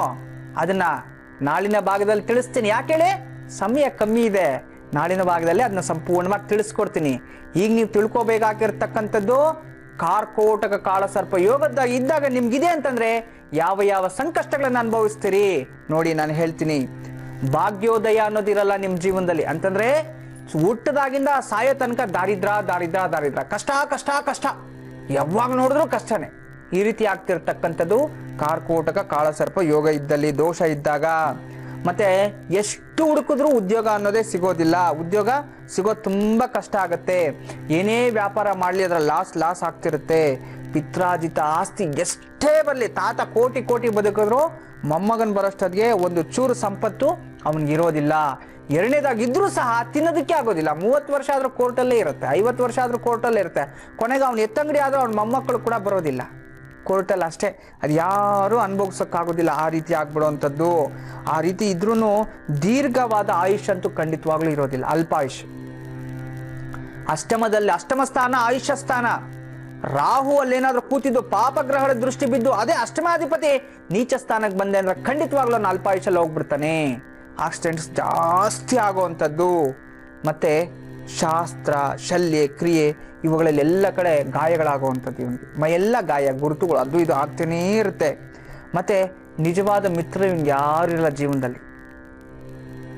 ಮತ್ತೆ ಅದೇ ಒಂದು ರಾಹುವಿನ ಜೊತೆ ಸಪ್ತಮಾಧಿಪತಿ ಸೇರ್ಕೊಂಡ ಅಂದ್ರೆ ಹೆಂಡತಿಯಿಂದನೇ ಅವನ್ ಸಾಯ್ತಾನೆ. ಕೊರ್ಗಿ ಕೊರ್ಗಿ ಕೊರ್ಗಿ ಸಾಯುವಂಥದ್ದು. ಈ ರೀತಿ ಆಗ್ಬಿಡ ಇಂಥದ್ದೆಲ್ಲ ಆಗುವಂಥದ್ದು. ಮತ್ತೆ ವಿಶೇಷವಾಗಿ ದೀರ್ಘ ರೋಗಗಳು ಜಾಸ್ತಿ ಇರ್ತಕ್ಕಂಥದ್ದು. ಭಾರಿ ರೋಗ. ಎಂಥದ್ದು ರೋಗ? ಅದ್ರ ಜೊತೆ ಗುರು ಸೇರ್ಕೊಂಡ ಅಷ್ಟಮದಲ್ಲಿ, ವಿಶೇಷವಾಗಿ ಅಷ್ಟಮ ಸ್ಥಾನ ರಾಹು ಇದ್ದು ಅದು ದುಸ್ಥಾನ ಆಗಿದ್ದು, ಗುರುಗೇನಾದ್ರೂ ಅದು ಇನ್ನೂ ನೀಚ ಸ್ಥಾನ ಆಯ್ತು ಅಂದ್ರೆ ಹೆಣ್ಮಕ್ಳಿಗೆ ಯೂಟ್ರಸ್ ಕ್ಯಾನ್ಸರ್ ಅಥವಾ ಬ್ರೆಸ್ಟ್ ಕ್ಯಾನ್ಸರ್ ಬರೋದು ಖಂಡಿತ. ರಿಸರ್ಚ್ ಮಾಡ್ಕೊಳ್ಳಿ, ವಿಜ್ಞಾನಿಗಳೆಲ್ಲ ತೆಗೀರಿ. ಈ ನಾಸ್ತಿಕರು ಅಂತ ಇರ್ತಾರಲ್ಲ, ನಾಸ್ತಿಕರೆಲ್ಲ ಹುಡ್ಕೋಬಹುದು ಏನ್ ಹೇಳ್ತಿದ್ದಾರೆ ಇವರು, ಇದೇ ನಿಜನಾ ಸುಳ್ಳ ಅಂತ. ರಿಸರ್ಚ್ ಮಾಡ್ಕೊಳ್ಳಿ. ನಾವು ಕೂಡ ಇದನ್ನೆಲ್ಲ ಅನಾಲಿಸಿಸ್ ಮಾಡೇ ಮಾತಾಡೋಕ್ಕಾಗೋದು, ಸುಮ್ಮನೆ ಮಾತಾಡೋಂಗಿಲ್ಲ. ನೋಡ್ಕೊಳ್ಳಿ, ನೀವು ಪರೀಕ್ಷೆ ಮಾಡ್ಕೊಳ್ಳಿ. ಒಂದು 100 ಜಾತಕ ತಗೊಂಡು ನೋಡಿ, ನಾನು ಹೇಳಿರೋ ಪ್ರಕಾರ ನಡೆದಿರುತ್ತೆ ಸತ್ಯ ಆರೋಗ್ಯದ ವಿಚಾರದಲ್ಲಿ.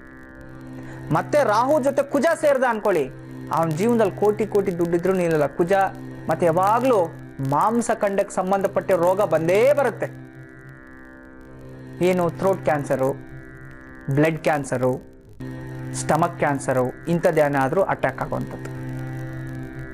ಇನ್ನು ಪುರುಷರಲ್ಲಿ ಗುರು ಜೊತೆ ಇತ್ತು ಅಂದ್ರೆ ಮೂತ್ರಪಿಂಡಗಳು ಸಮಸ್ಯೆಗಳು ಸೃಷ್ಟಿ ಆಗುವಂಥದ್ದು. ಇಂಥದ್ದೆಲ್ಲ ಅಂದರೆ ರೋಗದ ಮೇಲೆ, ಆಯುಷ್ಯದ ಮೇಲೆ ಪ್ರಭಾವ ಜಾಸ್ತಿ ಬೀರುವಂಥದ್ದು.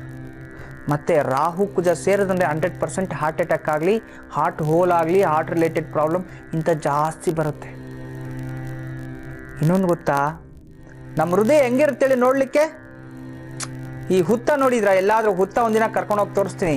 ಯಾಕೆಂದರೆ ತನಿ ಎರಿಯೋದು ಪೂಜೆಗೆ ಗೊತ್ತೇ ಇಲ್ಲ ಎಷ್ಟೋ ಜನಕ್ಕೆ. ಅದು ಹೆಂಗೆ ಅಂತ ನಾನೇ ಈಗ ಒಂದಿನ ರೆಕಾರ್ಡ್ ಮಾಡಿ ತೋರಿಸ್ಕೊಡ್ತೀನಿ. ನಾನು ತನಿ ಎರಿಯೋದು ಹೇಗೆ, ಏನು ಪದಾರ್ಥಗಳು ಬೇಕು, ಅದು ಪರಿಪೂರ್ಣವಾದ ಚಿತ್ರಣವನ್ನು ನಾನು ತೋರಿಸ್ಕೊಡ್ತೀನಿ. ಈ ಜೀ ವಾಹಿನಿಯ ಓಂಕಾರದ ಒಂದು ಕಾರ್ಯಕ್ರಮದ ಮುಖಾಂತರ ಒಂದು ನಾಗಪೂಜೆ ಹೇಗೆ ಮಾಡಬೇಕು ಅನ್ನೋದು ಕಲಿಬೇಕು. ಜನ ಗೊತ್ತಿಲ್ಲ, ಎಷ್ಟೋ ಜನಕ್ಕೆ ಪಾಪ ಗಾಬರಿಯಿಂದ ಹೋಗ್ತಾರೆ, ಪೂಜೆ ಮಾಡ್ಕೊತಾರೆ. ಅಲ್ಲಿ ಹಾಲು ಹಾಕ್ಬೇಕಾ, ನೀರು ಹಾಕ್ಬೇಕಾ, ಕೆಲವರು ಹಾಲು ಹಾಕಿದ್ರೆ ಸತ್ತೋಗ್ಬಿಡ್ತವೆ ಸರ್ಪಗಳು ಅಂತ ಹೇಳ್ತಾರೆ, ಹಾಲು ಕುಡಿಯೋದೇ ಇಲ್ಲ ಅಂತ ಹೇಳ್ತಾರೆ. ಇದು ಏನಪ್ಪ ಇದು? ರಾಮ ಪರಮಾತ್ಮ, ಹೌದು ಹಾಲು ಕುಡಿಯೋದಿಲ್ಲ, ಆದರೆ ಹಾಲು ಮತ್ತೆ ತುಪ್ಪ ಹಾಕಿ ಅಭಿಷೇಕ ಮಾಡಬೇಕು ಅನ್ನೋದು ಪುರಾಣದಲ್ಲಿದೆ. ನಾಳೆ ಸಂಚಿಕೆಯಲ್ಲಿ, ಇನ್ನು ಮುಂದಿನ ಸಂಚಿಕೆಯಲ್ಲಿ ತಿಳಿಸ್ತೀನಿ ಯಾಕೆ ಹಾಲು ತುಪ್ಪ ನಾವು ಹಾಕ್ತೀವಿ. ಅದಕ್ಕೊಂದು ದೊಡ್ಡ ಇತಿಹಾಸ ಇದೆ.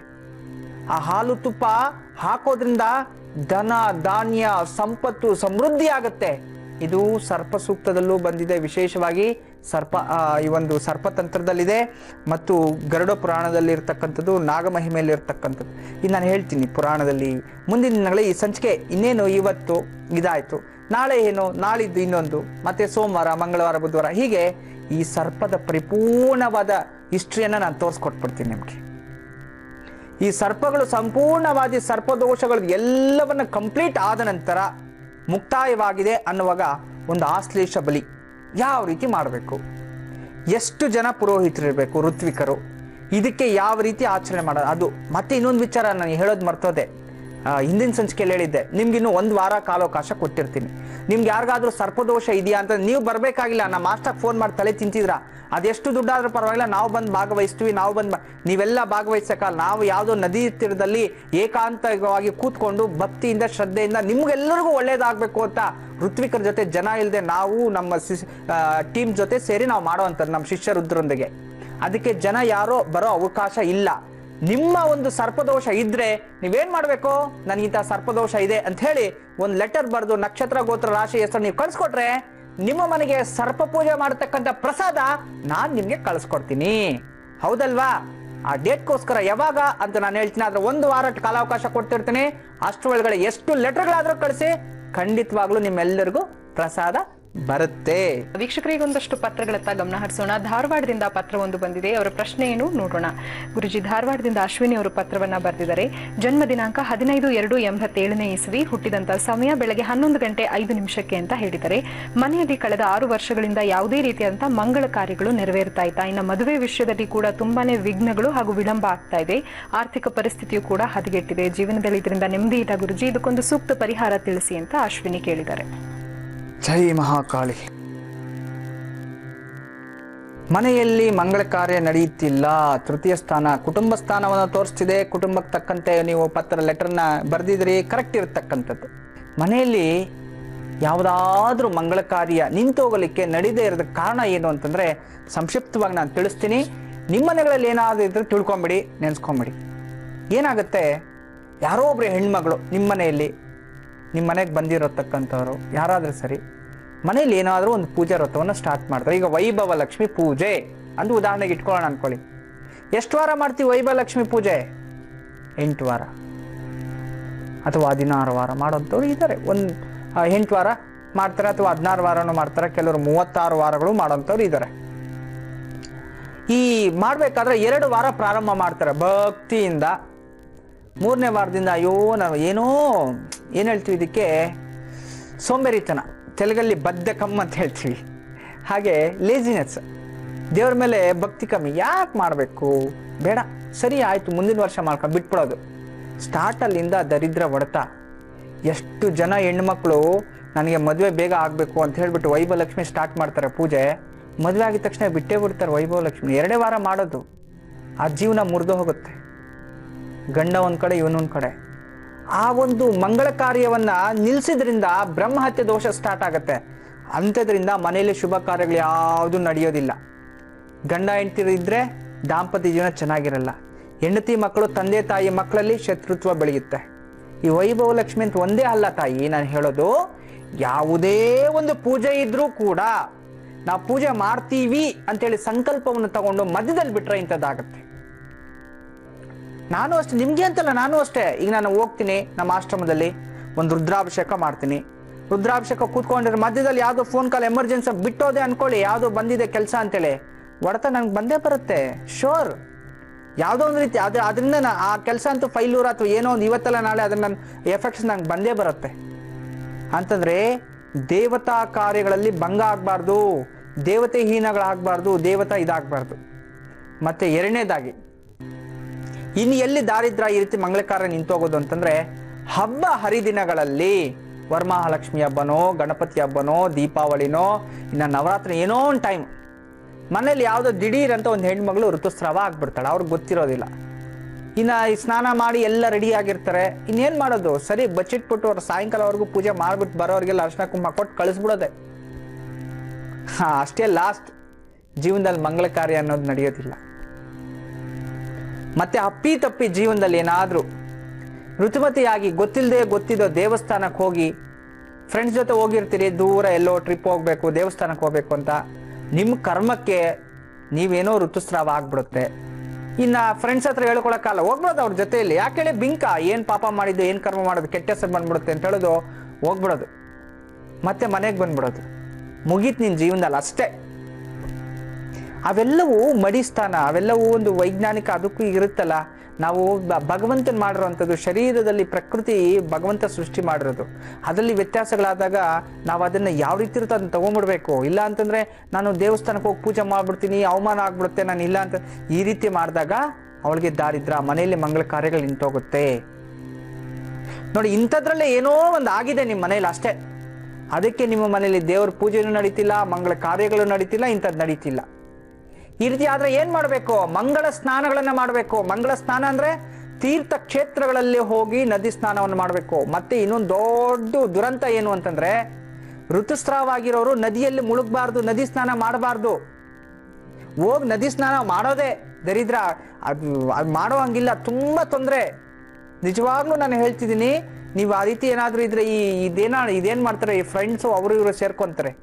ಈ ಅಲ್ಲಿ ಇಲ್ಲಿ ನದಿ ತೀರಗಳು ಕೆಲವೊಂದು ಇರ್ತವೆ, ಫ್ರೆಂಡ್ಸ್ ಜೊತೆ ಎಲ್ಲ ಸೇರ್ಬಿಡೋದು, ಹೆಣ್ಮಕ್ಳು ಕಾಲೇಜು ಅದು ಇದು ಟ್ರಿಪ್ ಅಂತ ಹೇಳಿ ಹೋಗ್ಬಿಡೋದು, ಅಲ್ಲೋಗಿ ಚೆನ್ನಾಗಿ ನೀರಲ್ಲಿ ಈಜಾಡ್ಬಿಟ್ಟು ಬಂದ್ಬಿಡೋದು.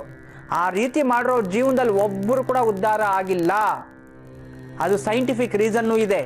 ಆ ಸಮಯದಲ್ಲಿ ಅವ್ರ ದೇಹದಲ್ಲಿ ಉಷ್ಣಾಂಶ ಶಕ್ತಿಗಳು ಜಾಸ್ತಿ ಇರತಕ್ಕಂಥದ್ದು, ಬಿಸಿ ಜಾಸ್ತಿ ಇರುತ್ತೆ ಶಕ್ತಿ, ಅವರು ಹೀಟ್ ಬಾಡಿ ಆಗಿರುತ್ತೆ. ಆ ಟೈಮಲ್ಲಿ ತಣ್ಣೀರಲ್ಲಿ ಸ್ನಾನ ಮಾಡೋದ್ರಿಂದ ಆ ಮೈ ಮೇಲೆ ಬಿದ್ದು ದೇಹದಲ್ಲಿ ರೋಗಗಳು ಬರುತ್ತೆ. ಹೆಣ್ಮಕ್ಳಿಗೆ ಎಷ್ಟೋ ಜನ ಕ್ಯಾನ್ಸರ್ ಸ್ಟಾರ್ಟ್ ಆಗ್ಬಿಡುತ್ತೆ ಅದರಿಂದ. ಅದೆಲ್ಲ ವಿಜ್ಞಾನ. ನಾವು ಶಾಸ್ತ್ರದ ಇನ್ನೊಂದು ಮಡಿ ಅದೊಂದಿರ್ಲಿ, ಇದೊಂದು ವಿಜ್ಞಾನ. ಹಂಗೆಲ್ಲ ಮಾಡಬಾರ್ದು. ಆರೋಗ್ಯದ ಮೇಲೆ ತೊಂದರೆ, ಅವ್ರ ಸ್ಥಿತಿ ಪ್ರಜ್ಞೆಯನ್ನು ಕಲ್ತ್ಕೊಂಡ್ಬಿಡ್ತಾರೆ, ಯಾವ್ದು ಒಳ್ಳೇದು ಯಾವ್ದು ಕೆಟ್ಟದ್ದು ಅನ್ನೋದು. ಅದರಿಂದ ಏನ್ ಮಾಡ್ಬೇಕು, ಒಳ್ಳೆ ಕೆಲಸಗಳನ್ನ ಮಾಡ್ಬೇಕು. ಅಂತ ಟೈಮಲ್ಲಿ ಮಾಡಬಾರ್ದು. ಇವೆಲ್ಲ ನೆನ್ಪಿಟ್ಕೊಳ್ಳಿ. ನದಿ ತೀರಗಳಿಗೆ ಹೋಗಿ ಋತುಸ್ರಾವ ಆದಾಗ ಮಾಡಬಾರ್ದು. ನೀವು ಮಾಡ್ಬೇಕಾಗಿರೋದು ಏನಮ್ಮ ಅನ್ನೋದಾದ್ರೆ, ಮಂಗಳ ಸ್ನಾನವನ್ನು ಮಾಡಬೇಕು. ಹೋಗ್ಬೇಕು ನದಿ ತೀರಕ್ಕೆ ಹೋಗಿ ಒಂದು ಸ್ವಲ್ಪ ಎಳ್ಳೆಣ್ಣೆ ತಲೆಗೆ ಇಟ್ಕೋಬೇಕು. 3 ಸಲ ಮುಳುಗಿ ಸ್ನಾನ ಮಾಡ್ಕೊಂಡು ಬರ್ಬೇಕು. ಮೇಲೆಗೆ ಮೈಗೆ ಎಲ್ಲ ಒರೆಸ್ಕೊಂಡು, ಮತ್ತೆ ಮಡಿ ವಸ್ತ್ರಗಳನ್ನ ಹುಟ್ಕೊಂಡು, ಒಂದು ಬಾಗ್ನದ ಸಾಮಗ್ರಿಯನ್ನ ಇಟ್ಕೊಂಡು ಪೂಜೆ ಮಾಡಿ, ಗಂಗಾ ಮಾತಾ, ಭಗೀರಥೆ, ಗಂಗೆ ಚ ಯಮುನೆ ಚೈವ ಗೋದಾವರಿ ಸರಸ್ವತಿ ನರ್ಮದೇ ಸಿಂಧು ಕಾವೇರಿ ಜಲಸ್ಮಿನ್ ಸನ್ನಿಧಿಂ ಕುರು ಅಂತೇಳಿ, ಅಂತಂದ್ರೆ ಆ ಒಂದು ಗಂಗಾ ಮಾತೆನ ಸಪ್ತ ನದಿಗಳನ್ನ ಸ್ಮರಣೆ ಮಾಡಿಕೊಂಡು, ಮತ್ತೆ ನೀರು ತಲೆ ಮೇಲೆ ಪ್ರೋಕ್ಷಣೆ ಮಾಡಿಕೊಂಡು, ಅದ್ರ ಮೇಲೆ ಪ್ರೋಕ್ಷಣೆ ಮಾಡಿ, ಅಮ್ಮ ತಾಯಿ, ನನ್ನ ಗರ್ಭದಲ್ಲಿ ಏನೋ ನನ್ಗೆ ಗೊತ್ತಿದ್ದೋ ಏನೋ ತಪ್ಪು ಮಾಡಿರ್ತೀನಿ, ನನ್ನ ತಪ್ಪುಗಳನ್ನ ಮನ್ನಿಸು ತಾಯಿ, ಇದೆಲ್ಲ ನಿನ್ನ ಗರ್ಭದಲ್ಲೇ ಹೋಗ್ಲಿ ಅಂತ ಹೇಳಿ ಆ ಒಂದು ಬಿಟ್ಬಿಡ್ಬೇಕು ಆ ಮೊರವನ್ನ. ಆ ರೀತಿ ಮಾಡಿದ್ರೆ ಏನಾಗುತ್ತೆ, ಮೈ ದೇಹದಲ್ಲಿರ್ತಕ್ಕಂಥ ಗರ್ಭದೋಷಗಳಂಥದ್ದು ಇದ್ರೆ ಹೋಗುತ್ತೆ. ನಂತರ ಅಲ್ಲಿಂದ ಏನ್ ಮಾಡಬೇಕು, ಒಂದು ತಾಮ್ರದ ತಂಬಿಗೆ ಅಥವಾ ಯಾವುದಾದ್ರೂ ಚೆಂಬಲ್ಲಿ ನೀರು ತಗೊಂಡು ಆ ನೀರಿಗೆ ಮೇಲೆ ಒಂದು ಅರ್ಶನದ ಬಟ್ಟೆ ಫುಲ್ ಕವರ್ ಮಾಡಿಬಿಡ್ಬೇಕು. ಕವರ್ ಮಾಡಿಬಿಟ್ಟು ಅದ್ರ ಮೇಲೆ ಅರಿಶಿನ, ಕುಂಕುಮ, ಉದ್ಬತ್ತಿ, ಅಕ್ಷತೆ ಹಾಕಿ ಭಗೀರಥೆಯನ್ನು ಪ್ರಾರ್ಥನೆ ಮಾಡಿಕೊಂಡು ಈ ತೀರ್ಥವನ್ನು ತಗೊಂಡೋಗಿ ನಮ್ಮ ಮನೇಲಿ ಚೆಲ್ತೀವಿ. ನಮ್ಮ ಮನೆಯವ್ರ ಮೇಲೆ ಎಲ್ಲರ ಮೇಲೆ ಸ್ವಲ್ಪ ಪ್ರೋಕ್ಷಣೆ ಮಾಡ್ತೀವಿ. ನಾವೆಲ್ಲವೂ ಪವಿತ್ರವಾಗಿ ನಮ್ಮ ಮನೆ ಪವಿತ್ರವಾಗಬೇಕು ಅಂತ ಹೇಳಿ ಆ ನೀರನ್ನು ಮನೆಗೆ ತಗೊಂಡ್ಬಂದು ಮನೆಯಲ್ಲೆಲ್ಲ ಚೆಲ್ಲಿ, ಮನೆ ವರ್ಷ ದೇವ್ರ ಫೋಟೋ ಇದಕ್ಕೆಲ್ಲ ಎಲ್ಲ ಚೆಲ್ಲಿ ಸ್ನಾನ ಮಾಡ್ಕೊಂಡು ಪರಿಶುದ್ಧತೆ ಮಾಡ್ಕೋಬೇಕು. ಹನ್ನಿಂದ ಸ್ಟಾರ್ಟ್ ಆಗುತ್ತೆ ನಿಮ್ಮ ಮನೆಯಲ್ಲಿ ದಾರಿದ್ರ್ಯ ಹೊರಗಡೆ ಹೋಯ್ತು, ಇನ್ನು ಮಂಗಳ ಕಾರ್ಯ ಪ್ರಾರಂಭ ಆಯ್ತು. ನೋಡ್ದಾ, ಯಾವುದೋ ಸಣ್ಣ ತಪ್ಪಿಗೆ ಎಂಥ ದೊಡ್ಡ ಶಿಕ್ಷೆಗಳು ಅನುಭವಿಸ್ತಿದ್ರ. ಇಂಥದ್ದು ಯಾರೇ ಮನೆಯಲ್ಲಿ ನಡೀಲಿ, ಯಾರಾದ್ರೂ ಸರಿ, ಹಿಂಗೇನಾದ್ರೂ ನಿಮ್ಮ ಜೀವನದಲ್ಲಿ ಆಗಿದ್ರೆ ಈ ರೀತಿ ಮಾಡಿ, ಖಂಡಿತವಾಗ್ಲೂ ಇದು ಮಾಡಿದ 3 ದಿನದಲ್ಲಿ ನಿಮಗೆ ಗುಡ್ ನ್ಯೂಸ್ ಸಿಕ್ಬಿಡುತ್ತೆ ತಾಯಿ. ಒಳ್ಳೇದಾಗ್ಲಿ ಅಮ್ಮ, ನಮಸ್ತೆ. ಗುರುಜಿ, ಇನ್ನೊಂದು ಪತ್ರವನ್ನ ನೋಡೋಣ. ಶಿವಮೊಗ್ಗದಿಂದ ಪತ್ರ ಬಂದಿದೆ ಗುರುಜಿ. ಆಶಾ ಅವರು ಈ ಒಂದು ಪತ್ರವನ್ನ ಬರೆದಿದ್ದಾರೆ. ಸಾಕಷ್ಟು ತೊಂದರೆಯಲ್ಲಿ ನಾವು ಸಿಕ್ಕಾಕೊಂಡಿದೀವಿ ಗುರುಜಿ. ಹೊಸ ಮನೆ ಕಟ್ಟಿ 4 ವರ್ಷಗಳೇ ಕಳೆದಿದೆ, ಆದ್ರೆ ಯಾವುದೇ ಕೆಲಸ ಇನ್ನ ಪೂರ್ಣವಾಗಿ ಆಗ್ತಾ ಇಲ್ಲ ಅಂತ ಹೇಳಿದ್ದಾರೆ. 4 ಬೋರ್ವೆಲ್ ತೆಗೆಸಿದ್ರು ಕೂಡ ಒಂದು ಹನಿ ಕೂಡ ನೀರಿನ ಭಾಗ್ಯ ನಮ್ಗೆ ಈವರೆಗೂ ಸಿಕ್ಕಿಲ್ಲ. ಯಾಕೆ ಅಂತ ತುಂಬಾ ಆತಂಕ ಆಗ್ತಿದೆ, ದಯವಿಟ್ಟು ತಿಳಿಸ್ಕೊಡಿ ಅಂತ ಹೇಳಿದ್ದಾರೆ. ಇನ್ನ ಯಾರಿಗೂ ಕೂಡ ಮನೆಯಲ್ಲಿ ಈ ಒಂದು ನೀರಿನ ಭಾಗ್ಯ ಇಲ್ಲದೆ ಇರೋದೇ ಸಾಕಷ್ಟು ಸಮಸ್ಯೆ ಆಗಿದೆ. ನಾವು ಆ ಮನೆಗೆ ಹೋಗಕ್ಕಾಗೋದಿಲ್ಲ, ಏನ್ ಮಾಡೋದು, ಮನೆ ಕೂಡ ಅರ್ಧದಲ್ಲೇ ನಿಂತಿದೆ ಅಂತ ತಿಳಿಸಿದ್ದಾರೆ. ರಾಶಿ ನಕ್ಷತ್ರ ಗೊತ್ತಿಲ್ಲ, ಜನ್ಮ ದಿನಾಂಕ 7/1/90ನೇ ಇಸವಿ, ಮಂಗಳವಾರ ರಾತ್ರಿ 10 ಗಂಟೆಗೆ ಅಂತ ಹೇಳಿದ್ದಾರೆ. ಜೈ ಮಹಾಕಾಳ. ಪಾಪ ಪಂಚಮ ಸ್ಥಾನ, ದ್ವಿತೀಯ ಸ್ಥಾನ ಜಲಸ್ಥಾನ, ಚಂದ್ರನ ಸ್ಥಾನ ಜಲಸ್ಥಾನ, ಕುಟುಂಬ ಸ್ಥಾನ 3ನೇ ಸ್ಥಾನ. ಚಂದ್ರನು ಕುಟುಂಬಕ್ಕೆ ತೋರಿಸ್ತಿರ್ತಕ್ಕಂಥದ್ದು. ನಿಮ್ಮ ಕುಟುಂಬದಲ್ಲಿ ಯಾರಿಗೂ ಜಲರೇಖೆ ಇಲ್ದಿಯಾ ಇಲ್ವಾ?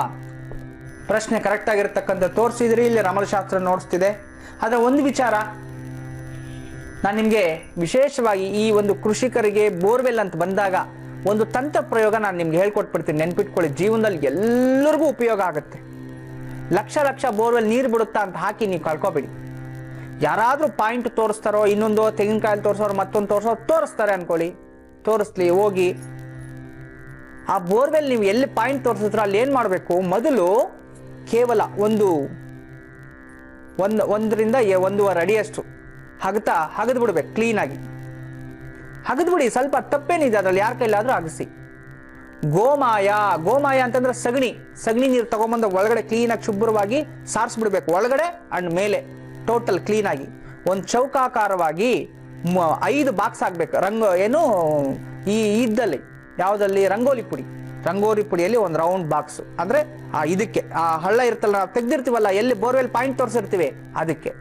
ನಂತರ ಇನ್ನೊಂದು ಇದನ್ನ ಅರಿಶಿಣದಲ್ಲಿ 1, ಕುಂಕುಮದಲ್ಲಿ 1, ಮತ್ತೆ ರಂಗೋಲಿಯಲ್ಲಿ 2, ಟೋಟಲ್ 5 ಬಾಕ್ಸ್ ಆಗ್ಬಿಡಿ. ಅಂದ್ರೆ ದಿಗ್ಬಂಧನ ಆಯ್ತು ಅಂತ ಅರ್ಥ. ಅದ್ರಾಗ ಏನ್ ಮಾಡ್ಬೇಕು, ನೀವು ಮುಚ್ಚಿಟ್ಬಿಟ್ಟು ಬಂದ್ಬಿಡ್ಬೇಕು ಒಂದಿನ. ಮಾರನೇ ದಿನ ಬೆಳಗ್ಗೆನೆ 5 ಗಂಟೆಗೆ ಎದ್ದು ಸ್ನಾನ ಮಾಡ್ಕೊಂಡು ಬಿಳಿ ಎಕ್ಕದ ಗಿಡ ಹತ್ರ ಹೋಗ್ಬೇಕು.